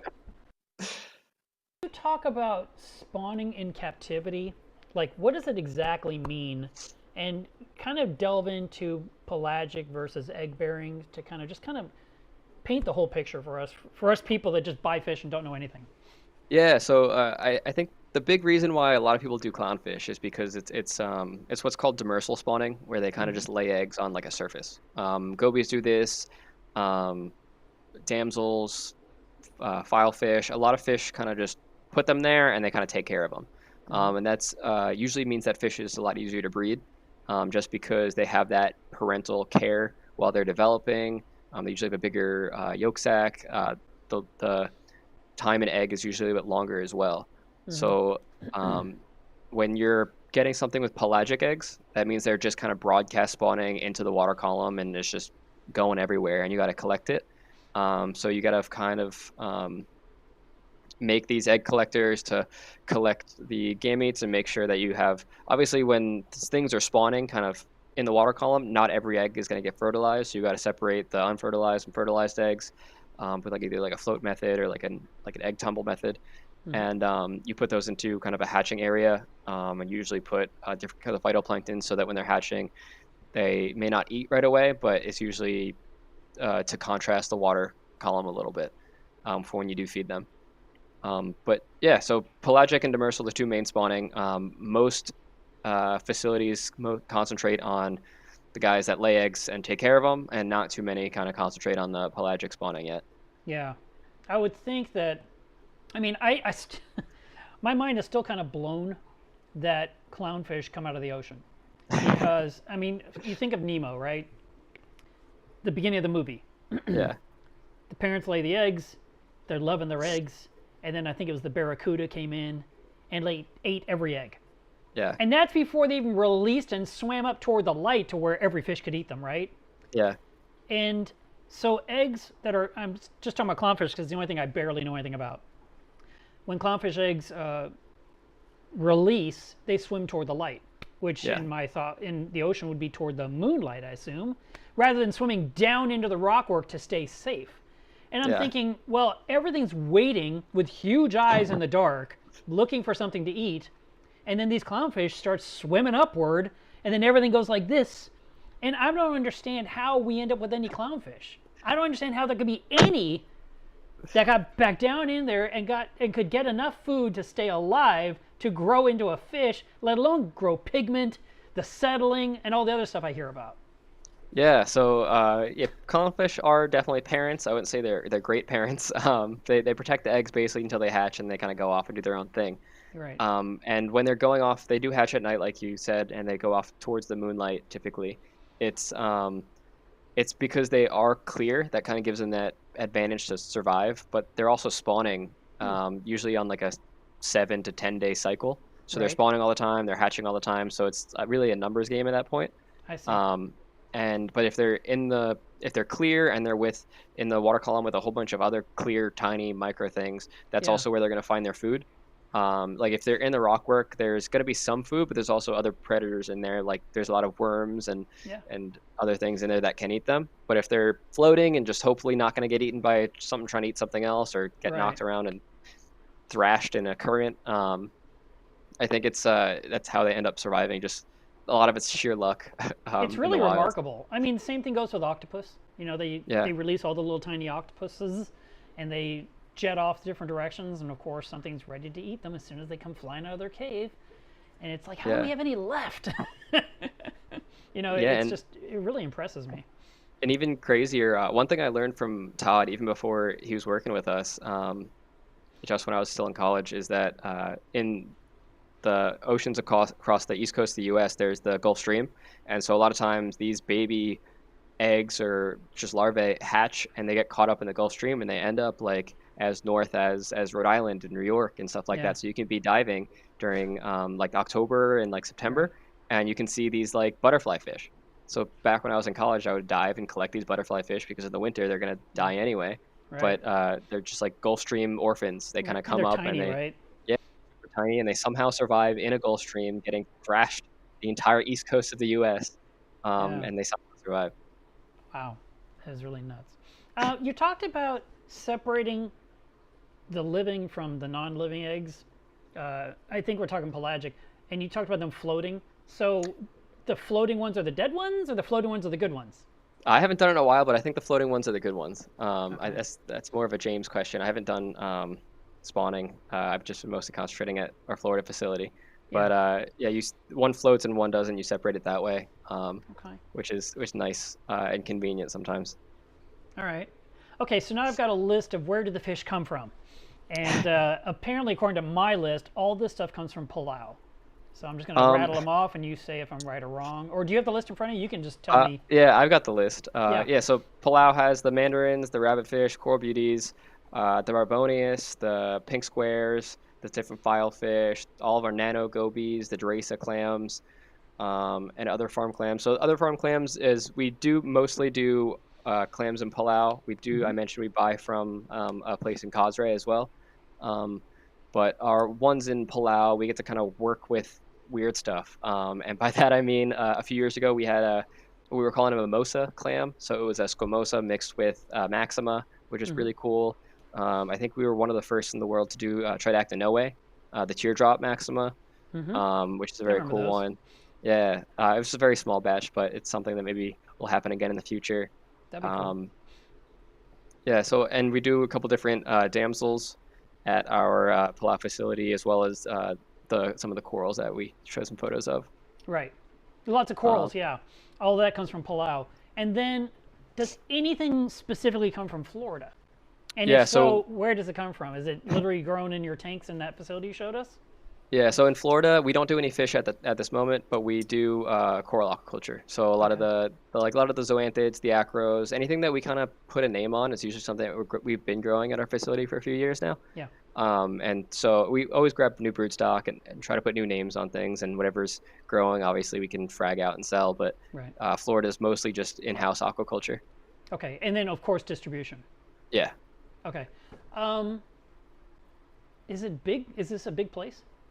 Our Florida facility, I would say it's around like 12,000 square feet, so it's Yeah. not super huge. Yeah. We've got just a bunch of tanks. Yeah, that photo that you showed earlier with me and Maddie around those black tubs, that's kind of like our main default, how we set up some systems. So I've got three of those, 10 tanks each, so what is that, 3,000 gallon systems. And then on top of that, I have about 12 coral systems, three kind of receiving coral systems that are each around 800 gallons. And then I've got a couple just general tanks of anywhere between like 2 and 500 gallons. Right. I'm trying to find that picture. It's here somewhere. I found it. So this one Yeah. here, not this one, this one. Yeah, I was just thinking if you're receiving all these fish from different places, Hawaii and Florida, Hawaii and Palau, then they have to come into your system, and you've got to keep them alive, obviously, and make sure they're healthy and ready to ship out. To they go straight to the consumer, or is it preferred they go to the fish store? What is y'all's mantra? We do everything. So I know we do direct to consumer, also do fish store, and also distribution centers out of the U.S. So Okay. I think it's whatever is easiest for the customer. I know I have a lot of customers that will just ask their fish store to place an order, easy enough, or they just Yeah. get them direct from us. I know shipping is expensive, so it's sometimes easier to get from your local fish store. Okay. And then, what comes from Hawaii? Hawaii has And how are the you doing that? How tell us about Hawaii. I want to know what's going on with Hawaii because it was closed, and then I heard stuff's coming out of there, and then I heard it's not coming out of there yet. So what is going on with Hawaii, and how are you getting anything from there? Yeah, so Hawaii is the yellow tangs, the blue tangs, the cleaner wrasse. We also are working on a couple different dwarf angels that we'll hopefully have later this year. And I know they're working on some other stuff in Hawaii. So basically, Hawaii, the Oceanic Institute was breeding yellow tang way back in the day, and we were just buying them from them. And then kind of they had a bunch of space that weren't really using, so we figured, I mean, why not us use it? So we bought up the space right next door to them, and our teams kind of help each other out. I know they have a lot of their other food fish and actual like government research they have to do, but all of our ornamental stuff is both sides. And yeah, so they're breeding yellow tang back in the day, and we had Kevin out there. He was helping out and made a lot of the groundwork. And then now James is out there, and to kind of build off that to make it more commercial and more yellow tangs. So back in the day, I would say from a trial, there'd maybe be 20 yellow tang back when we were buying them from just OI. I think now there's definitely way more than that. The success rate, I believe, has jumped from like a 0.001% success to a 1 or 2%, which is definitely much higher than we were getting even 6-7 years ago. So we're always trying to improve. But yeah, so Hawaii closed down, and then we were kind of in this position where we're like, oh, there's no yellow tang except for ours. That's a lot of pressure. So we definitely put a ton of funding. We grew the space out in Hawaii. We hired a bunch more people out there to help out with the new demand and how to make it even more viable. and that's what they're doing now. They're still increasing the numbers every single month. They're still trying to make it so to meet the demand, because obviously, like, I believe the numbers were around 300,000 to 500,000 yellow tang were being shipped out of Hawaii on a yearly basis on average, and that's just ones that kind of survived to the mainland, Yeah, which is insane. That's an insane number. it is. It's a Of huge yellow number. tang. So we're trying to definitely. I don't think we'll ever hit that amount, because I think to hit that amount you need a facility almost the size of Hawaii. um, but Yeah. yeah, they're breeding them out there, and we're able to get them out just because they're aquacultured. They're captive bred. They're not taken out of the ocean. I believe the laws are that you can't collect unless it's for personal use Right. or food, and then two, you can't ship out anything that's wild, and they're very strict about it. Yes. I know even just to like Hawaii is strict about a lot of things, like animal wise. Yeah. Just for us to get like just fish food into the state, we usually have to get a bunch of paperwork. Um, so to get fish out of the state, it's a bunch of paperwork. Yeah. Yeah. Yeah. So it's difficult. It's a lot of bureaucracy, and that's kind of how we're able to get them out. And it's even easier if you're breeding things that aren't strictly native. Like Yeah. obviously the yellow tangs are endemic to Hawaii, but the Right. blue tangs are even easier to get out. So That's interesting. Okay. Huh. Yeah, I would just assume if the side of the box said, what did you call it? Oceanic Institute Oceanic of Hawaii? Institute. Yeah. Yeah, if that's on the side, maybe that already makes it easier because they grew it. I don't It know. is on the side of the box, but I think the guys out there do a good job of making sure that nothing illegal is leaving the country. Right, right. Of course. Well, it's the same country. Yeah, sorry, the state. All right, I do have a video that I want to try to share here, but I have so much stuff on my screen, I don't know if I can pull it off. Let's see if I can do this. I haven't done this in a while, too. That's the problem. So we may get a lot of everything when I don't want all of this. All right, whatever. Let's just see what happens. Let me do a new scene. It'll be easier. And we'll do this. Ah, there it is. That's what I wanted to show. That's the Yerpal. Yeah. So this is a hybrid yellow tang, purple tang, Yeah. grown where? This was grown in Bali by Mr. Su. He only bred a handful of them. And I tell everybody that if I didn't have to sell this fish, I would have kept it. Yes. They were all so cool. Every single one had an amazing personality. And I just knew the coloration was going to be something I had never seen before. Yeah. And I believe this is a customer that we met at Macna, and we sold the Yerpal to. And he gives us updates periodically, and I'm just jealous. It's such a cool fish. That might be your Magna tank now I'm looking at it. I don't think so, because ours I just had our animals in it. And there's a rhomboids and Okay. some other stuff that isn't captive bred. Oh, maybe it's the person's, the person that bought it. Maybe it's their video. Let me see, whose video is this? I mean, it's called Yerpal 22. Yeah. It's Yerpal's channel. That's awesome. Yeah, so that's a very interesting fish, and that's a very expensive fish. Yeah. I think that was selling for $10,000. So Yeah. because there's only like 3 on the planet. I think there was my initial word was 12, and then I think I heard there was around 20. So Okay. I need to find our scene. I lost us. Where are we? See, we're gone. See what happens when I open up something? All right, here we're back. All right. All right, let me go to my next question. Thank you for answering that. Thank you. Let me close this so we're not eating up bandwidth. Okay, so you have stuff coming from those specific places we talked about. And then you've mentioned earlier from Todd Gardner and other breeders, right? So anyone that's breeding fish, you would like to be their distributor. yeah. So like what do you get from Todd and his team? Well, Gardner. Todd's actually a part of Biota. So he is a part of it. Okay. Yeah. So Biota, North Carolina is his facility, and it's in conjunction with the Carteret Community College. Gotcha. So it's that space, but Todd's and those guys are all employees of ours. So Todd, we get the Cubans, we get the Royals, the flathead perch, seahorses. Once in a while, we get some cool pipefish, tuxedo urchins, peppermint shrimp. He actually did a couple cool of those anemone crabs. A batch of those, which are really cool. You're talking about the porcelain crabs that live in the anemones? Exactly, yeah.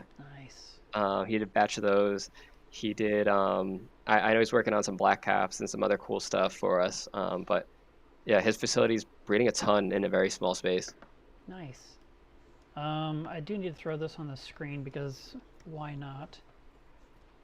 Add some. Looking for the thing. Text. It's so small, no one will see it. So this is the link if you guys are interested in shopping from Biota directly. Like Jake said earlier, you can definitely order this stuff from your fish store and say, I want the Biota whatever, and that this will be shipped to the fish store where they can pick it up. So if that is what you want to do, you can. Otherwise, you can, and you can, of course, just say, I want to ship it straight to my door. To assume you have certain days that you definitely ship and certain days you don't. So the good thing about our website, and probably my favorite thing that I haven't seen in many other companies that ship stuff out, is we ship Monday through Thursday, but when you check out, a calendar pops up. Nice. And just whenever you're home, realistically, make it Yeah. work for you guys, we'll make it work for you.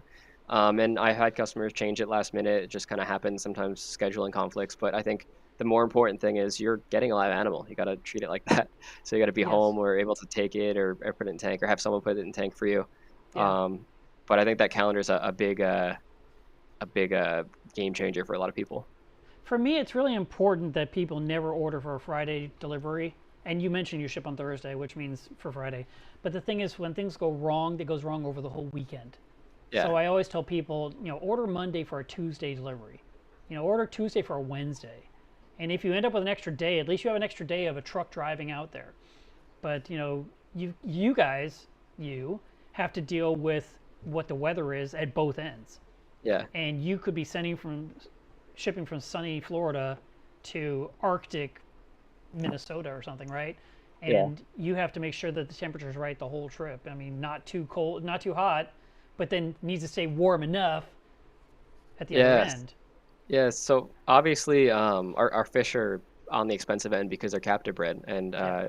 it also means that they've been shipped around a few times. It also means that on top of being shipped around a few times and being captive bred, that they're hardy and they've kind of been through it before. So I think that definitely has an aspect, but uh, because they're a little more expensive, we kind of take extra care that I think most general fish sellers don't really do. So I mean, everything that we pack obviously has pure oxygen like everyone else, but we do add like a stress guard or some kind of additive to the water.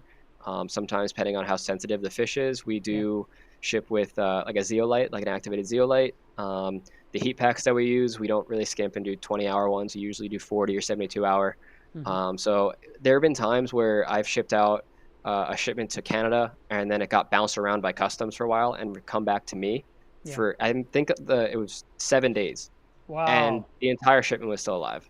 So I mean, that's also a ton of luck. Don't get me Yeah. wrong, but Yeah. we do That's take insane. a ton of care into every single box that we pack, every single fish that we pack. Make sure it's Right. healthy. We fast animals so that they can go out and not foul the bags. But we do try to Yes. take every precaution that makes it necessary that that fish is gonna arrive alive.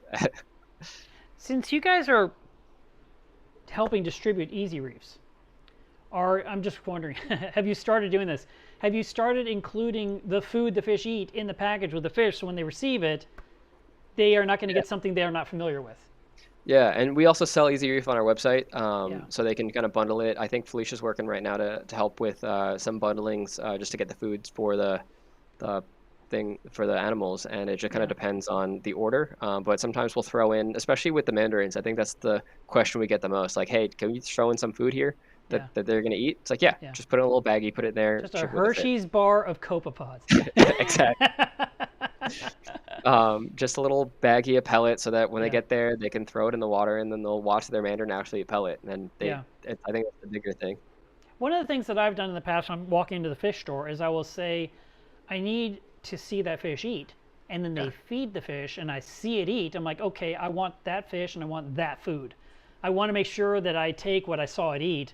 So I have it, even though I might have that or some other. I mean, obviously I can ask questions, but the point is, if I know it's eating that, I want some of that right out the gate. And that way, if I have to wean it off into whatever I use, the fish has a chance to transition and doesn't just go from only eating this to suddenly you have to eat this that it doesn't recognize. Yeah, exactly. And every single, I believe every product on our page has exactly what we feed them at our facility. So I mean, and we're fish nerds. We care about these animals, so we're Yeah. feeding them a ton of different things. So Right. I think in one video you saw they're eating mastic, another one they're eating Hikari spirulina brine, some mysis, Yeah. TDO pellet, easy reef pellet. Like there's Yeah. so many things we throw at every single one of these fish that Right. if they come to your house and they're not eating, it's definitely weird. It's an anomaly. Okay. Well, let me throw this question out there, and I don't know if you're doing it, but what is Biota doing differently when it comes to aquaculture and livestock?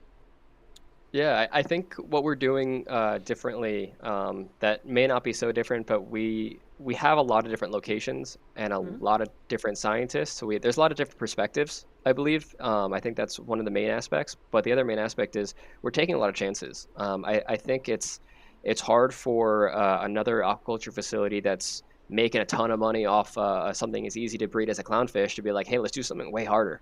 Yeah. Let's spend a bunch of money on something that's way harder that may not pan out. Right. And I think that's kind of where we differentiate ourselves because um, I think the reason why we haven't seen a ton of angelfish hit the market is because it's hard. It's really hard. You need a specialized scientist that's really good at what they do to make it really succeed.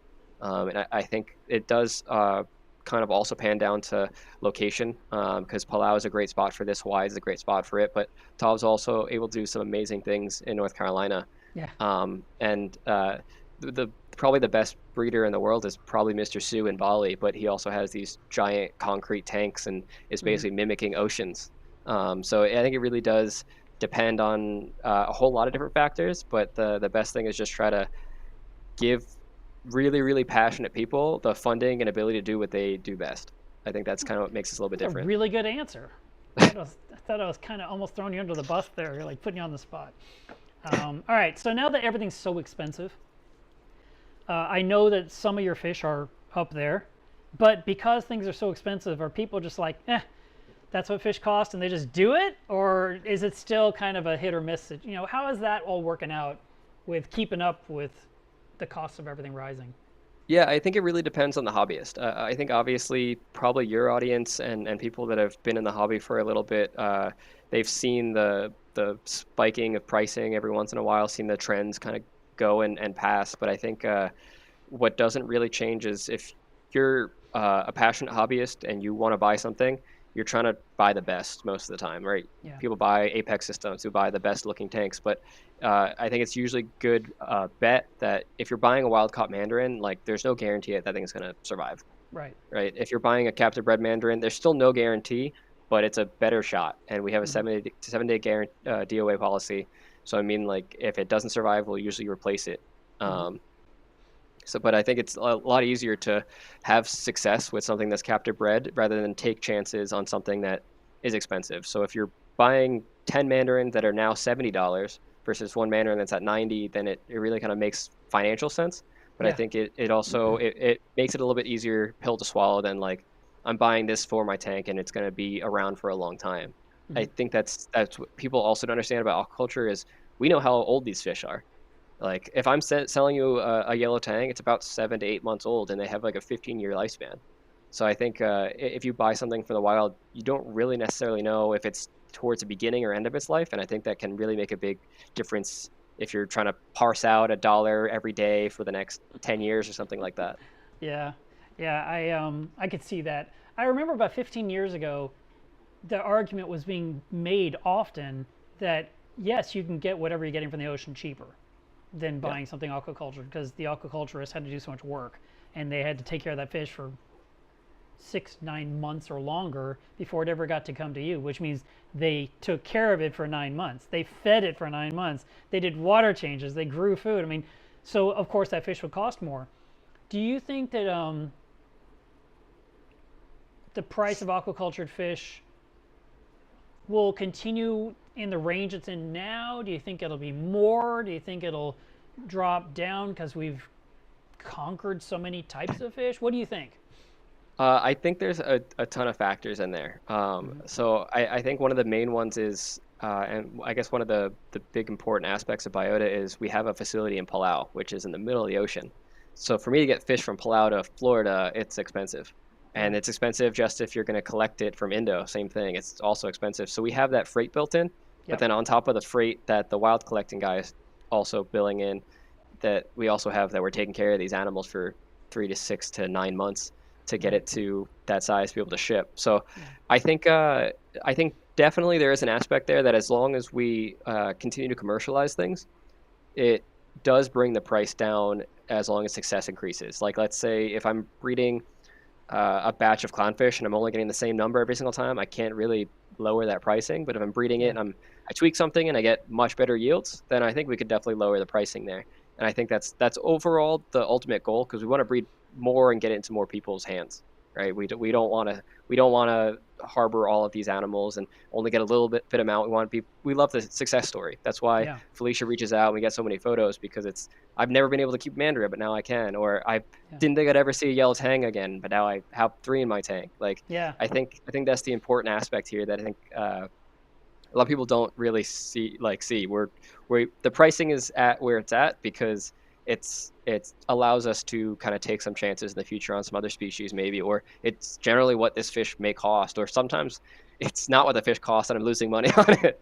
So Right. it depends. Like if I'm selling a Corchester at what $40 or something like that, that means we have to either be breeding a whole lot of Corchesters or I'm taking a loss on that animal.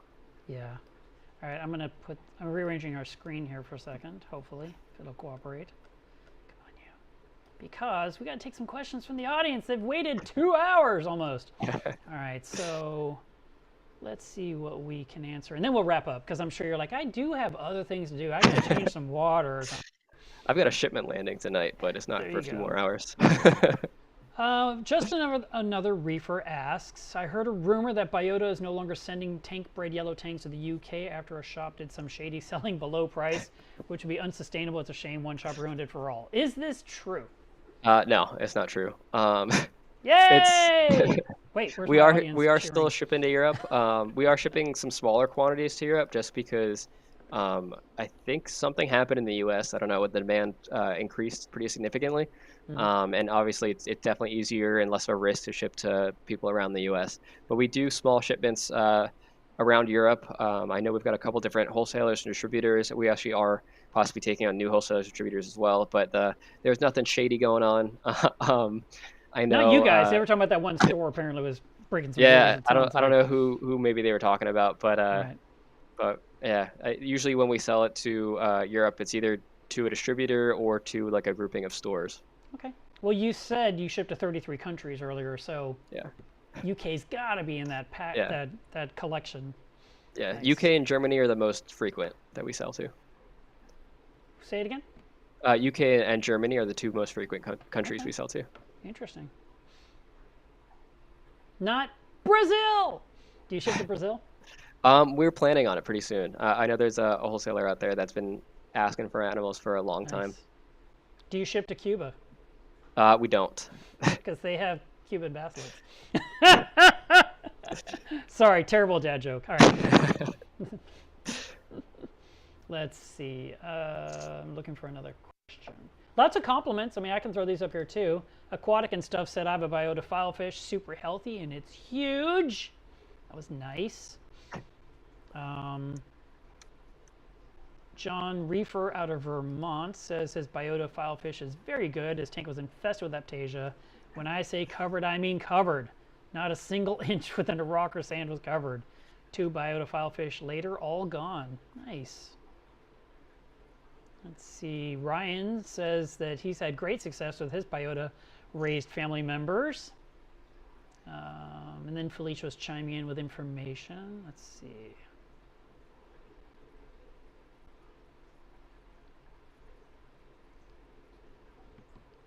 Eric says, I just picked up a pair of Biota Mandarin Dragonettes. I love them. They are so small. I actually love tiny fish. I totally like that. Would they work in the micro tanks? The really micro tanks, I don't think so. Just because they move around and they do get pretty big. I think our And they dwarf need gobies are. food. I mean, how many pellets can you put in that micro tank? You know, it's crazy. This is crazy, but we actually we have 2 on our desks at the office, and we Yeah. count out 3 pellets twice a day, and we put 3 pellets in that tank. Aw, it's so cute. Let's see. Who's Bruce? Is Bruce Shaker Breakers Reef? I think Bruce is the name of I believe the filefish, Oh, or one okay, of them. okay. I I think he's see got people talking Bruce and about a Bruce. Mugatu. I'm like, who's Bruce? All right. Sorry, I'm not in the know. Let's see.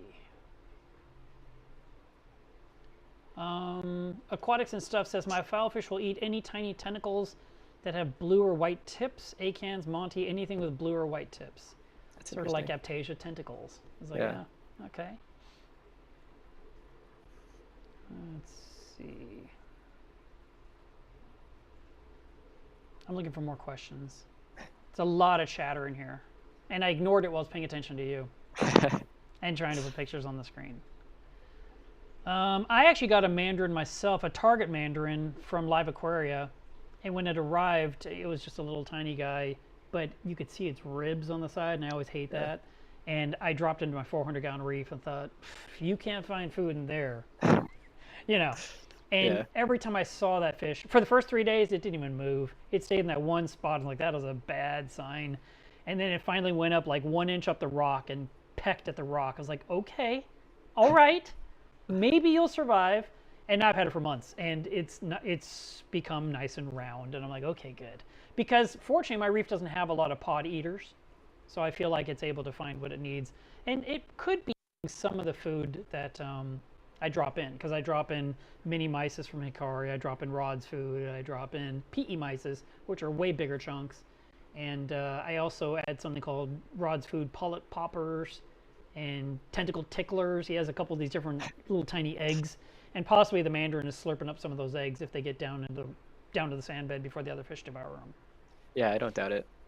I think with the mandarins, it's cool because like we do ship them out really small, and everyone's always like when they get them, they're like, "There's no way this is ever going to survive," and then it inevitably Yeah. does. But it's just because when we keep them in big batches and they're in the tank together, they never grow. I can keep them an extra 4, 5, 6 months, and they'll be the same exact size. Wow. And they'll still eat and be healthy, but I think they just like when they're kind of crowded, I think they kind of prevent each other from growing and like really succeeding. And you're talking about mandarins or no? Mandarins, yeah. Yeah. Maybe if you gave it more than 3 pellets, it could grow. Dave asked, could you please ask Jake on what captive bred fish are coming into the market? What are the Yes. secrets? Tell us what's happening. Yeah. I think Felicia has shared a couple videos on our Instagram that I'm allowed to talk about. But there is a student at the OI facility that's working with us that has bred some Potter's Angels. So I think that's going to be realistically the next one we have to market. Potter's I have, Angels. yeah, Potter's Angels. I Nice. have a shipment that's supposed to land today in a few hours that is going to have our first white barred gobies. Those guys have been in the hobby for a long time, but they're known like sand sifters, cleaners like that. But they're a nice white barred goby. I believe Amblygobius phalans, That's easy if for I'm you to correct. say. Yeah, yeah. I think that's the species, but we've got the first. I think there's only like 20 or so. Yeah. They're coming tonight, so that's pretty Right. cool and exciting, along with That some of is our dwarf exciting. gobies. All right. Young asks a very good question. Are fish purchased directly from Biota disease-free, or do they still need to go through quarantine and or safety stop? Yeah, so this is a question we get all the time. So we do go. So every single one of our facilities, our Palawan has flow through, our Hawaii has well water, our North Carolina has um, treated water. So everyone uses its own kind of different methodology. We use synthetic here in Florida. And so when we get the animals, sometimes we'll do some prophylactic treatments to make sure that they are disease-free and healthy. But what I used to say, I do say all the time to Felicia is to quote Jurassic Park, and life sometimes just finds a way. Yeah. So it doesn't matter if I'm running a full copper treatment or chloroquine phosphate or anything, praziquantel. Sometimes life just kind of finds a way, and like Yeah. that's unfortunate. But we do. I like to say with as much certainty as I can that the fish are disease free. Nice. Um, ENG says, just popping in to say I bought a Biota Mandarin many years ago. It was smaller than my pinky. I was able to raise it to a plump full size in a very established tank, 30 gallons. A 30 gallon. I had a Yeah. Mandarin in my 29. I mean, it's doable. And mine was thick when I finally moved it into my 280. It was great. I was super happy because I was wondering how is it living? Because everyone said it'll never survive in your tank. It's too small. You don't have enough live rock. And I was just looking at my tank one day, and I can't even say when. It had to be before 2004 because that's when I got my 280. But I was watching, and the mandarin was slurping up pellet food off the sand bed. So the pellets I was throwing in, like I think it used to be called Formula 1 and Formula 2. Yeah. I would throw those in. I forget who makes that. Ocean Nutrition? Ocean Nutrition. Yeah. And I threw those in, and the mandarin was like slurping. I was like, well, I never have to worry about this mandarin starving if it's eating pellet food. This is fantastic. Yeah, I've had people keep up mandarins in like as small as like a 12-gallon. And it's cool. I mean, they eat pellet, they eat frozen, and I've had a couple customers actually just have heavily dominated coral tank and just a mandarin or a pair of mandarins in them. And that's it. So I think if you're feeding a ton of coral food, a lot of it's small enough that the mandarins are able to eat, and it's just a nice win-win. That's a good point, because if you're using things like Benepets, or if you're using reefroids from Polo Labs, those tiny foods, and then of course the Easy Reef comes in every size under the sun apparently. Yeah. Because it's in bottles, it's in jars, it's in cans, it's in paste. You know, you have all these options. So really it comes down to, is it in an area where the fish can get to it? Yeah. Like for mandarins, they probably, unless you tell me wrong, probably not going to swim up to get food off the mastic. They'd probably like the mastic down by the sandbed where they can scoot up to it and take bites, right? Yeah, exactly. In our tanks, we actually just put it onto coral discs, and we actually have fishing line, and we just drop a whole bunch of coral discs with mastic on it, and they just kind of go at it. Oh, so that's I think smart. And then you can fish the discs out later without getting your arm in the tank. exactly. And we just put new mastic on top and put it right back in. But I think as long as it gets to the bottom, they're usually curious enough that they're going to eat it. Yeah. Like that video that with those pellets, it was at the bottom. They won't come at the tops. I've seen a couple come to the top, but it's very rare. Yeah, they'll they're come to the top not and get to typically surface. swimming around looking for food. And No. That's not their thing.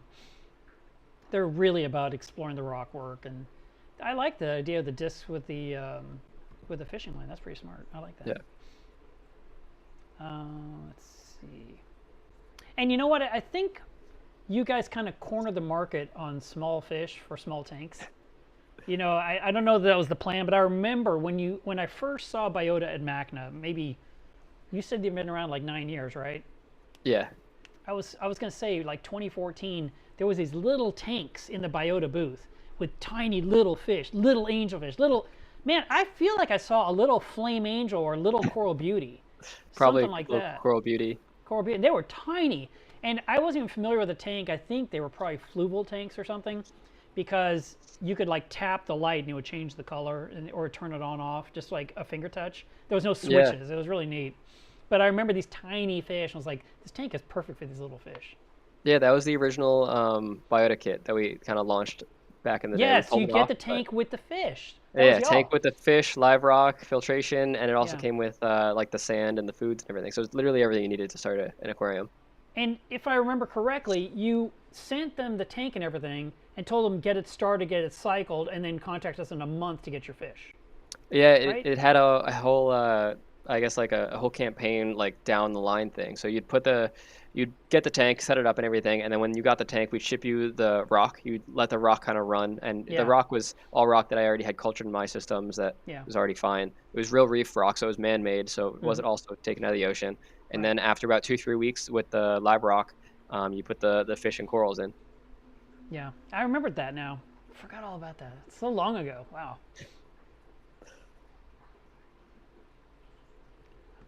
Hobby Dreams says, how long does it take for the captive bred yellow tang to grow out before they're ready to sell? It's around 7 months for the small size and around 9 months for the medium size we sell.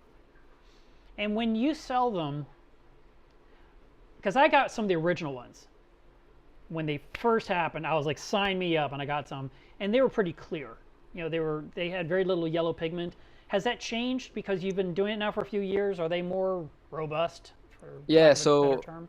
I think what we kind of found out was when we were first doing it, it was, and the price tag was what it was. Only people that were buying it were really passionate people, right? That really wanted to kind of support it, and it was not like a new hobbyist kind of thing. Right. And so they could take care of it. So even if it was still clear and transitioning, they could still feed it the pellets that we provided, and they could still take care of the animal. But Yeah. I think as we've kind of grown, our audience has grown too. So there's some beginners that maybe if I sent you a fully clear transitioning fish, wouldn't survive. So we made a decision a few years ago to grow them out a couple extra months to make sure the coloration was there. I think that they would have like a full thickness. They didn't need to be fed 5 or 6 times a day. They could be fed 1 or 2 times a day.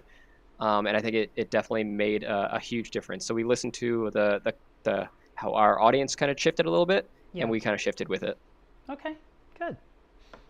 Dusk says, I love your efforts on conservation and appreciate your beautiful aquacultured fish. I already have the blue mandarin and the yellow tang of yours. See? Very cool. Your whole customer base is just on this channel today. Here you go. Any chance you'll be breeding the copper band butterfly fish? Yeah, Considering they've been successfully spawned in captivity, hobbyist demands are high, and the mortality rate is even higher in the hobby. So what do you got for us? yeah, that's one that is definitely on our radar. I know the University of Florida, the students that were working on that have since graduated, but I think they're still going to work on those projects. But I think that is a really good key fish for the aquarium trade.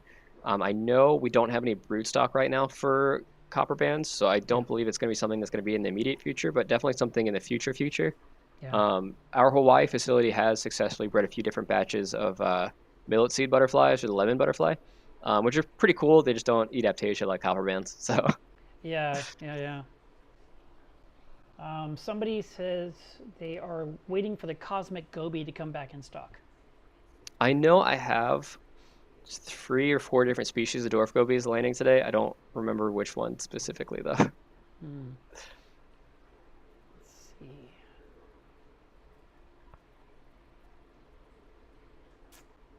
I don't know what this question is referenced to, but I'll throw it on the screen. Maybe it'll ring a bell with you.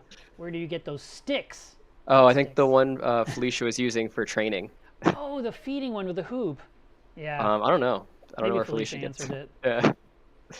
She does say that mastic is delicious. I don't know how Felicia knows this. It's terrifying. Well, the cool thing, one of the very cool things about Easy Reef is the shrimp they breed for their food is also used in food. It's Human just a food. species, yeah, it's a species of prawn that they grow out there. And the mastic and like the Easy Reef subsection of the Yeah. company is a very small portion of what the rest of they do. Okay. All right.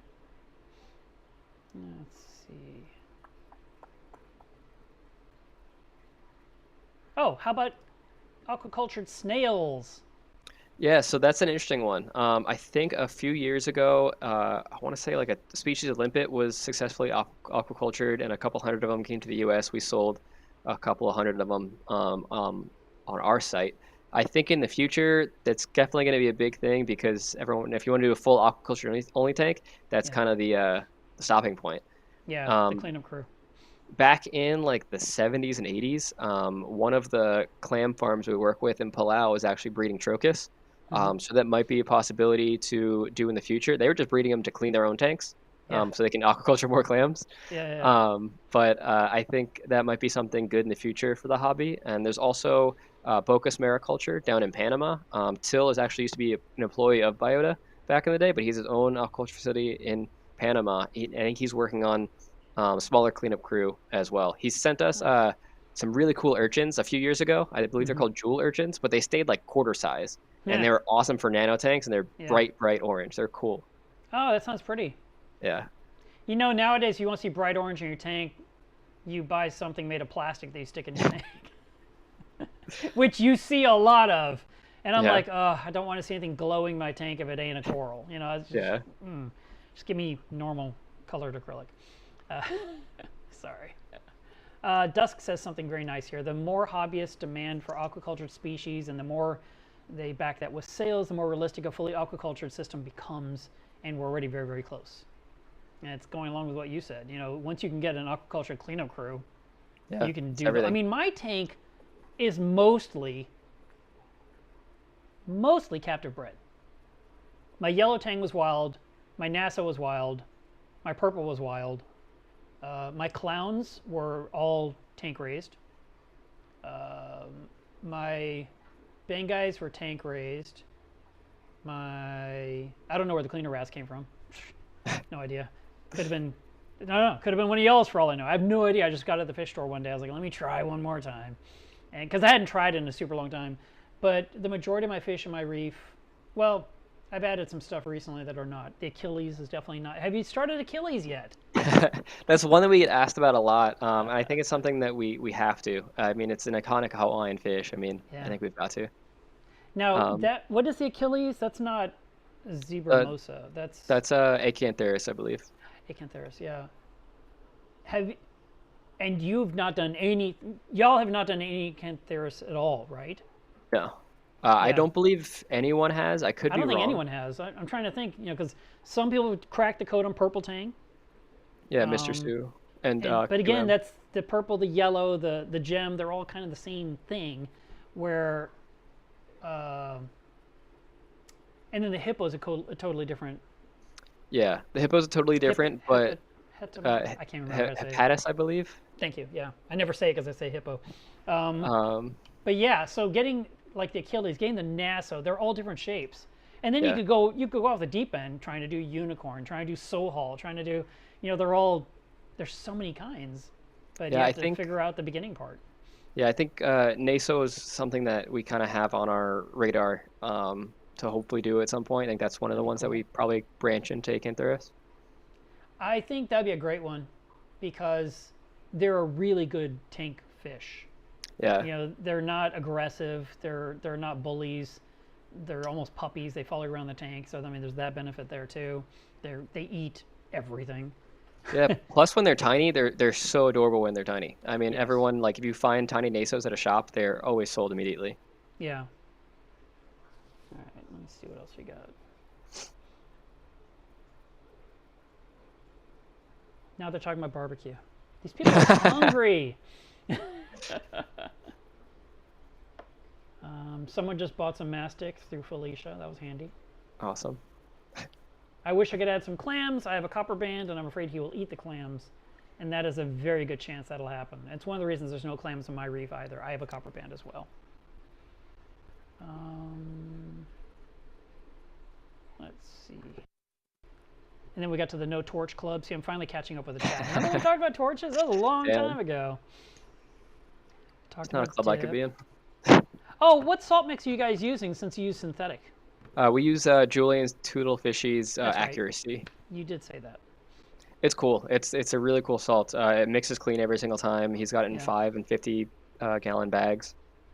And when you mix it up, do you ever mix up and just keep it on hand, or do you mix up to use it? I have 2 5,000 gallon storage containers that we try to fill as much as possible. 5,000 gallons, and then you use the 50-gallon bags? Yeah, Really? yeah. So how many of those bags are you cutting open per 5,000 gallon batch? Pallets. Wow. Yeah, shout out to Freed. He's the one who usually does it. That guy must have muscles. Yeah, Freed's jacked. That's what I was thinking, exactly. It's like, I just took 40 trips up that ladder or whatever it is, however you do this. Wow. Let's see.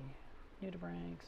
Are you going to grow any nudibranchs? We've kind of thought about it before. We did the Bergia for a little bit. Thing that I've run out of Aptasia every single time I've bred them, just because they eat so much and I don't want them to starve. So I usually just feed out all my Aptasia. Yeah. I think Todd wants to do it in North Carolina, so he might do some trials of them out there too. We had for a while I was getting in some messy corals that had a ton of flatworms on them, and we accidentally bred the velvet nudibranchs at my facility. Yep. Which is cool. We had like 3 or 4 generations, and we ended up selling them. But that was a cool little accident that happened. That'd been cool, yeah. Let's see. Any more questions? Someone else said they had to leave. We talked too long. We talked too long. We've been on here for 2 hours and 18 minutes. And to think it started off so badly. I do want to thank people for tuning in today. Let's see. Is there any more questions? Lord Thornton Eddington says, I love what these guys are doing. Looking forward to getting a Mandarin soon. Look at that. That's a good name. And then here's a question. Any plans to try and captive breed jawfish? Blue spots would be profitable. Maybe even breed them hardier to warm water. Yeah, that's one species that we also get the request a lot. I believe I don't know if you guys know Adeljan. He used to be, I think, the secretary of Magna or Masna a few Mhm. years ago. I believe one of his papers was trying to breed the blue spotted jawfish. I think he had some success with it, so I Mhm. think it is possible.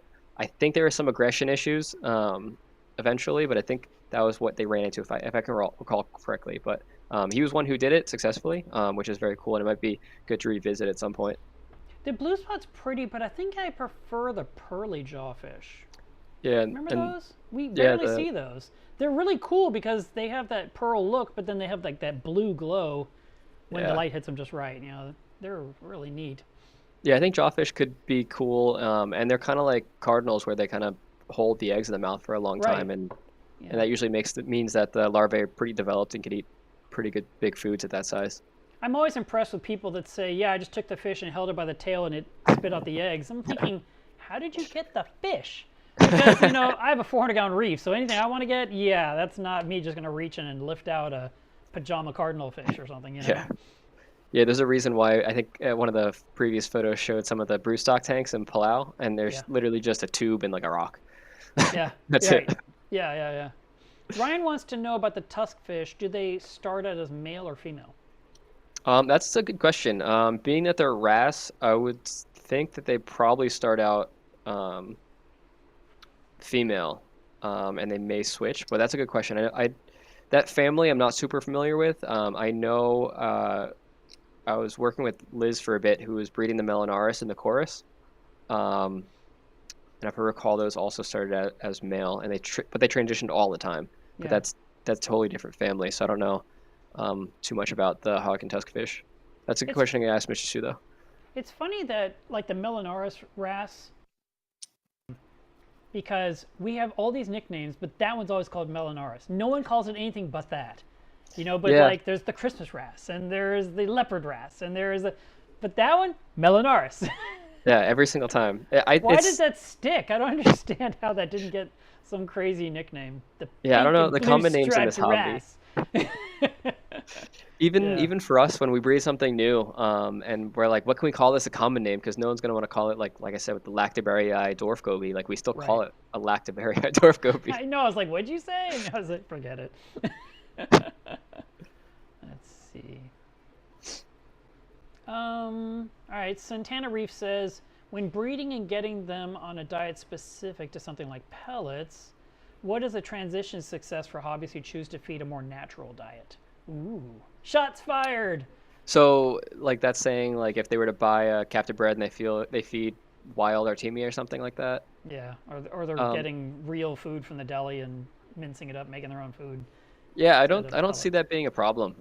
In all honesty, because when they are larvae, we're feeding them live feeds. We're feeding them copepods, rotifers, Artemia, Right. and if you check out our Instagram or Facebook, I think we posted a photo of what Todd was making in North Carolina, Hmm. and he went to the grocery store and brought all the nice feeds and stuff, and then we Yeah. make it into a gel eventually. So they may not see, like, if you throw a scallop in there, they may not have any idea what a scallop is. But if you Yeah. were to make it into a pellet, then they may be able to eat it. But really, if it smells Yeah. good enough, a fish will probably be curious. Right. It's funny about the smell. You don't think about things smelling underwater, but I mean, Yeah, obviously right. they do. I mean, sharks smell the blood in the water, right? Exactly. So let's see. Get near the bottom, I think. Um, Here's a nice compliment for you guys again.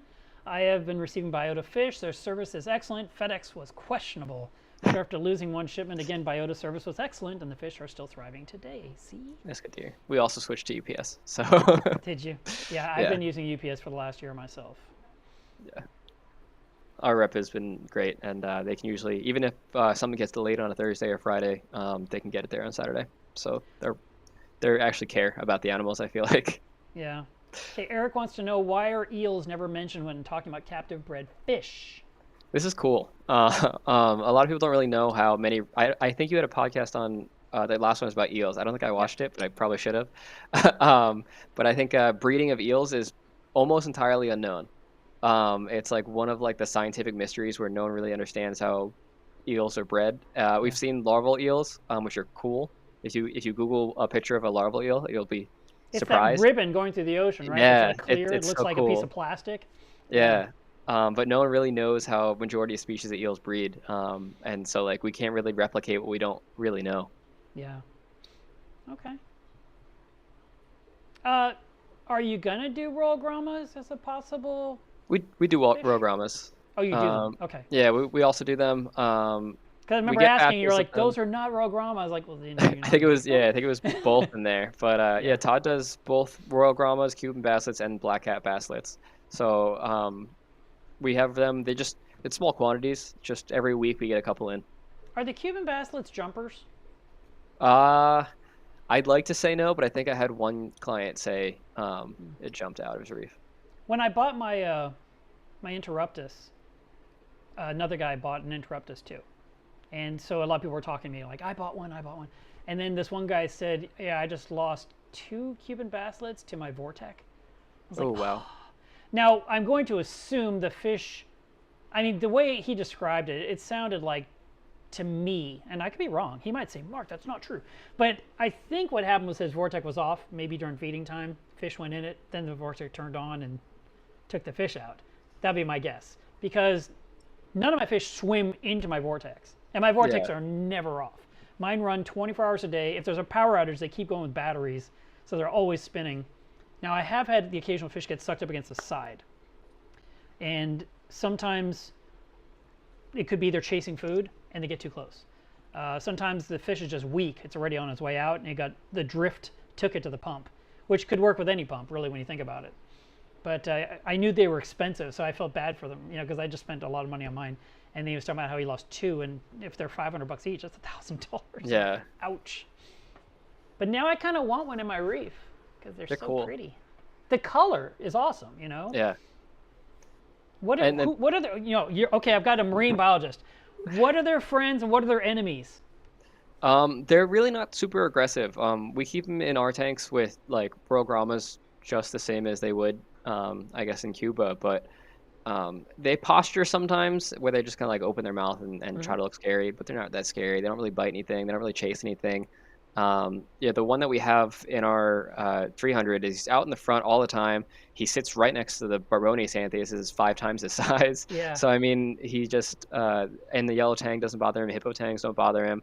They usually kind of, I think in normal tanks they kind of hang out around the rockwork, so they aren't really bothered by much. So they're not swimmers. Not really. Ours is out in the front all the time, but he's just weird. He's been there for a long time, but I need swimming fish. I think I need more Anthias. Maybe some of your tank-raised Ventralis would be awesome. one day. One day. I was thinking you meant 2023, right? Yeah, maybe. I don't have a lot of faith in you right this moment. Let's see. You guys are doing lemon peels, right? Mr. Sue is. Mr. Sue is, okay. Yeah. I saw that come up in here a few times. I'm thinking at one point I'm going to get a lemon peel from you guys. They're cool. A tiny one. I want little. Yeah. Let's see. What else we got here? Reef the Sea Forever says, I've noticed Petco is selling a lot of captive bred fish. Interesting. Yeah. Do you so, sell to Petco? We do. Petco is actually the largest saltwater purchaser in the world. So they kind of purchase from everybody. We don't typically sell like regular orders to them. It's like we do like allocations. So like their top 100 stores will get our products. Yeah. But it's usually just the top stores that get them. That's the only kind of option that we can give to them right now. Right. Let's see.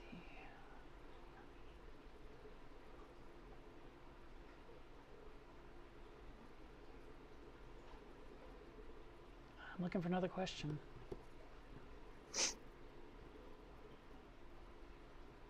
Do you know when you'll get the Royal Gromma back in stock?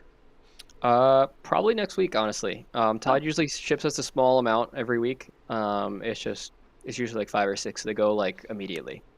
So make sure I think our website has a little notify me when back in stock button. So once they come in, they usually go out very quickly. Yeah. I tried to buy something recently from a vendor. It was dry goods. And I went to his website and it said sold out everywhere. Every single thing said sold out. So I sent him an email and just said, yeah, I'd like to get such and such from you. And the next day he replied with an email and said, here's a link, you can get this one. And it was a little bit more expensive, but it was in stock. So, I mean, I literally saw the email go bing, I read it, I clicked the link and went there, and then it said not in stock. So I wrote him back and said, well, the link doesn't work. And he said, somebody bought it in those seconds. I was like, all right. So I said, can I just pay for it now? And whenever you get it, you send it. I don't care. He didn't even reply. So I almost wonder, could Biota and other companies at some point start taking reservations on stuff to keep everything moving? I mean, they're literally coming in and you're not relying on, oh my God, did I get to the eBay auction on time? You know, oh, I got sniped and it's too late, you know, but literally just let people buy. Or would that be a dangerous model for your company? I think it's dangerous. We've internally discussed it a whole lot of times, and I'm usually against it. Just because, like, I'm always like one of those people that's just like, oh, what if a tank crashes? Like, if I have 200 people that just put a reservation in for the first 200 purple tangs and the tank crashes, then that's a lot of money I now need to refund. Like, okay. So I think it's better to just let people know that they're coming, and when they get there, they'll get a notification. I think that's the best bet for us. But I think it's definitely an option for some people. I think hard goods definitely makes a lot more sense because you can have like, oh, my shipment's coming in 2 weeks. You know it's coming in. But I'm always like, we work with live animals, so like something can happen. And especially if I were to ship, like I only got 5 of something that someone pre-ordered, and I send out all 5 to the people that pre-ordered them, and then one of them dies in transit, then that guy just waited a long time and it died in transit, and I may not know when the next one's coming. And it just kind of, it may be a disaster for me. A long time ago, there was certain SPS corals that had some fancy nicknames, and they were from fancy named people, and they would have like these lists you'd get on to buy this acro, and they would say you can get a frag of this acro. And I mean, let's just pretend this was in 2003, and they said, yeah, in 2008 in January you'll get your frag. It was 5 years in advance. I'm like, wow. They said it's all taken all the way through that point, and there's no way you're going to get it before then. I was like, forget it. I don't want it. You know, it's like I don't want to wait 5 years for it. And you're just talking about something that's this month. Yeah. People were literally on wait lists for these acros. It was crazy. Insane Reefer says, what would be the success rate if I were to get a mandarin from Biota? Very high. 100%. That's what he said. Yeah, I would say honestly, if you can take care of it well, feed it often, then I would say like near 100%. Yeah, I think so too. I really do. There was a big complaint when ORA came out with mandarins, and it was like, they're not eating. They said they'd eat. I'm like, you're literally dropping a mandarin in whatever aquarium you have, and then you expect it to just chase your food. I said, mandarins are bottom dwellers. They're on the sand. Yes, they'll pick at the rock, but that food has to be in front of them, and they have to be willing to swim over and get it before the voracious fish steal it first. That's why a long time ago, I came up with a crazy thing called the Mandarin Diner. And I did a video about it. I did an article about it. And I basically took an olive jar, and I put an acrylic handle on it so I could reach down the tank to get the jar out. And I put the pellet food in there and put it on the bottom on the sand, even with the sand, so that the mandarin could just drift straight in, slurp up some pellets, and come back out. And the reason an olive jar is it's skinny like a cigar. And that way no other fish could steal it. Well, at least that's what I thought. And then occasionally you'd see peppermint shrimp run in there and steal it. Or I saw Spock, my huge Nasso. This was hilarious. I couldn't believe she was doing this. I put the jar in there full of pellets because I had 5 mandarins. And she went like this with her fins back and forth in front of the jar and forced them to sweep out. That's pretty cool. It was unbelievable. Smart. And then she could devour them. And these mandarins were fat because they could get their food with no competition other than another mandarin. And I would just take the jar out, throw away whatever didn't survive because it spoils, and then put in a fresh amount. And each day I put in my Mandarin Diner. And that was my trick. But because I put it down where the mandarin always swam. That was the other thing. You have to know your fish. If you know your fish and you know this is where they always swim through this one clearing, put the food there because it'll stumble on it. Don't just expect it to magically. So anyway, lots of people got mad at ORA, and so ORA said, forget it. We're done with mandarins. It's not worth the headache. And I was like, you got to be kidding me. You literally have pellet-eating mandarins, and you're giving up? Like, the argument, that just the social media is just vicious about this fish when we know they eat. How do you think they got to you in the first place? They went from eggs to a real fish. And, you know, you guys are doing the same thing. And Yes, the hobbyist does need to understand there has to be some patience and there has to be multiple sessions to make sure that the fish is eating and work your system as best you can.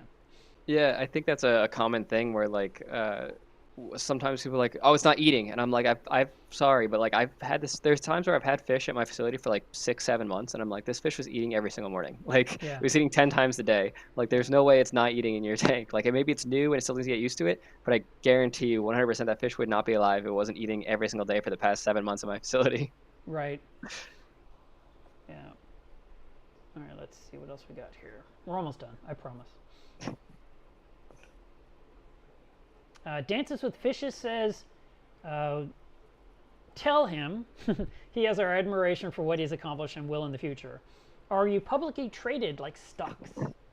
We're not. We're still a very small company. So we're definitely not publicly traded. I think the question I get a lot from people that have purchased our stuff, or I just kind of like what we do, is they always ask if they can donate, and I'm just like, no, we're still a private company. I think that's illegal to take donations.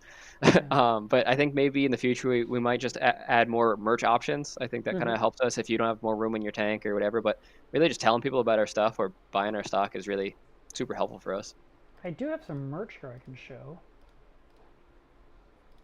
How about these sexy things? Look, I'll put them under me. It looks like it's me. So if you guys want a mandarin that will not die, you can get some board shorts from Shop the Biota Group. And there is also this really cool shirt. Put this right under you, so it look like you're wearing a woman on you.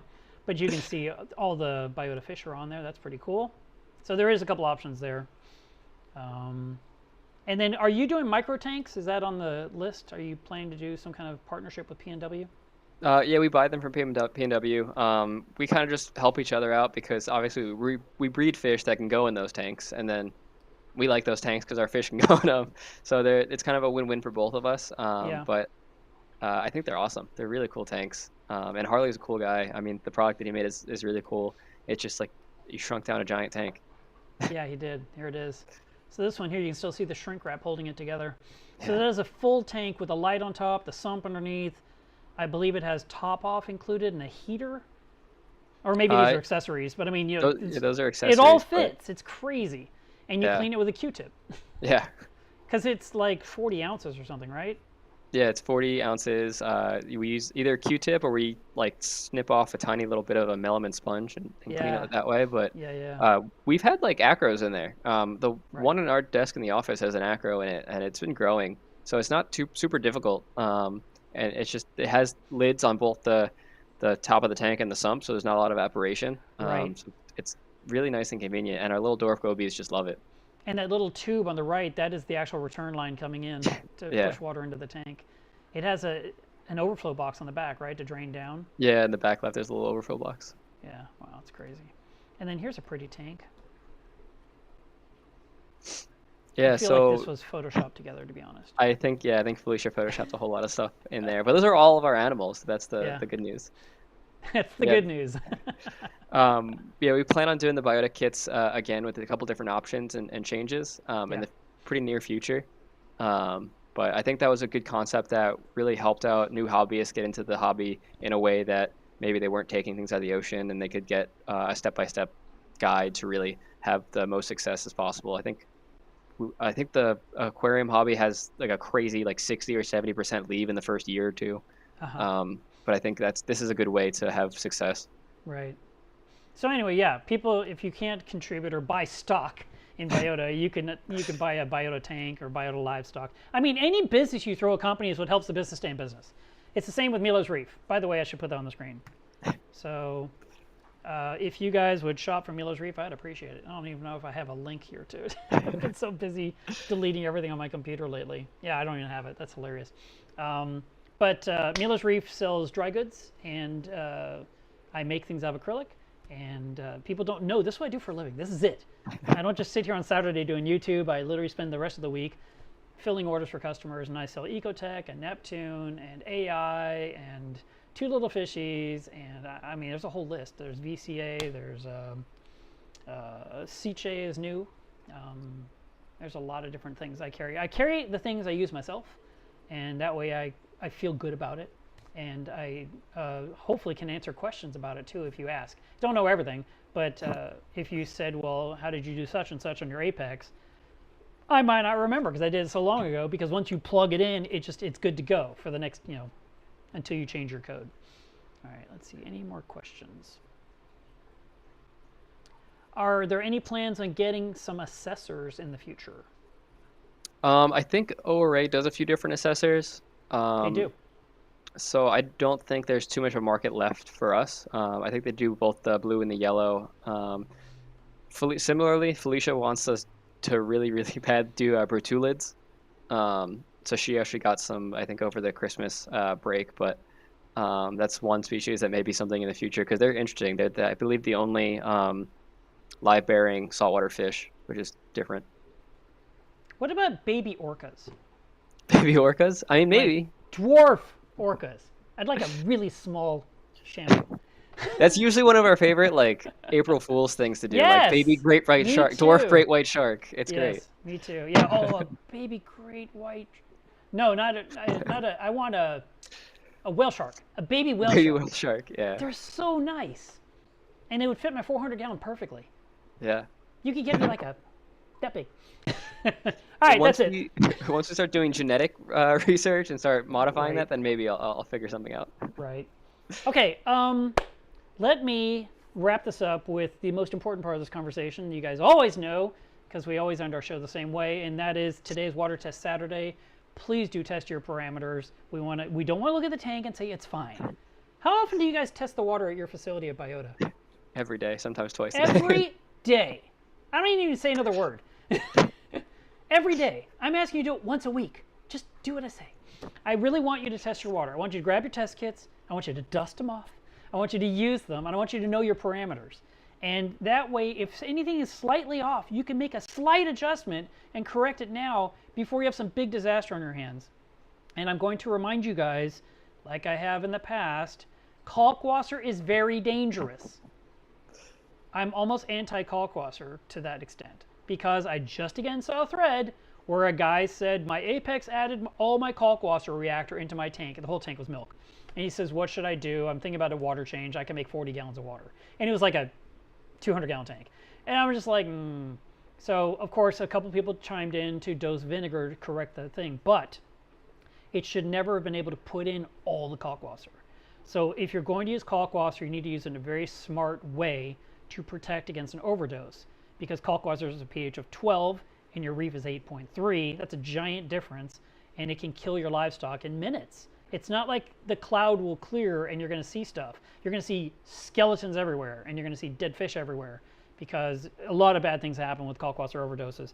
So please be careful with what you've set up.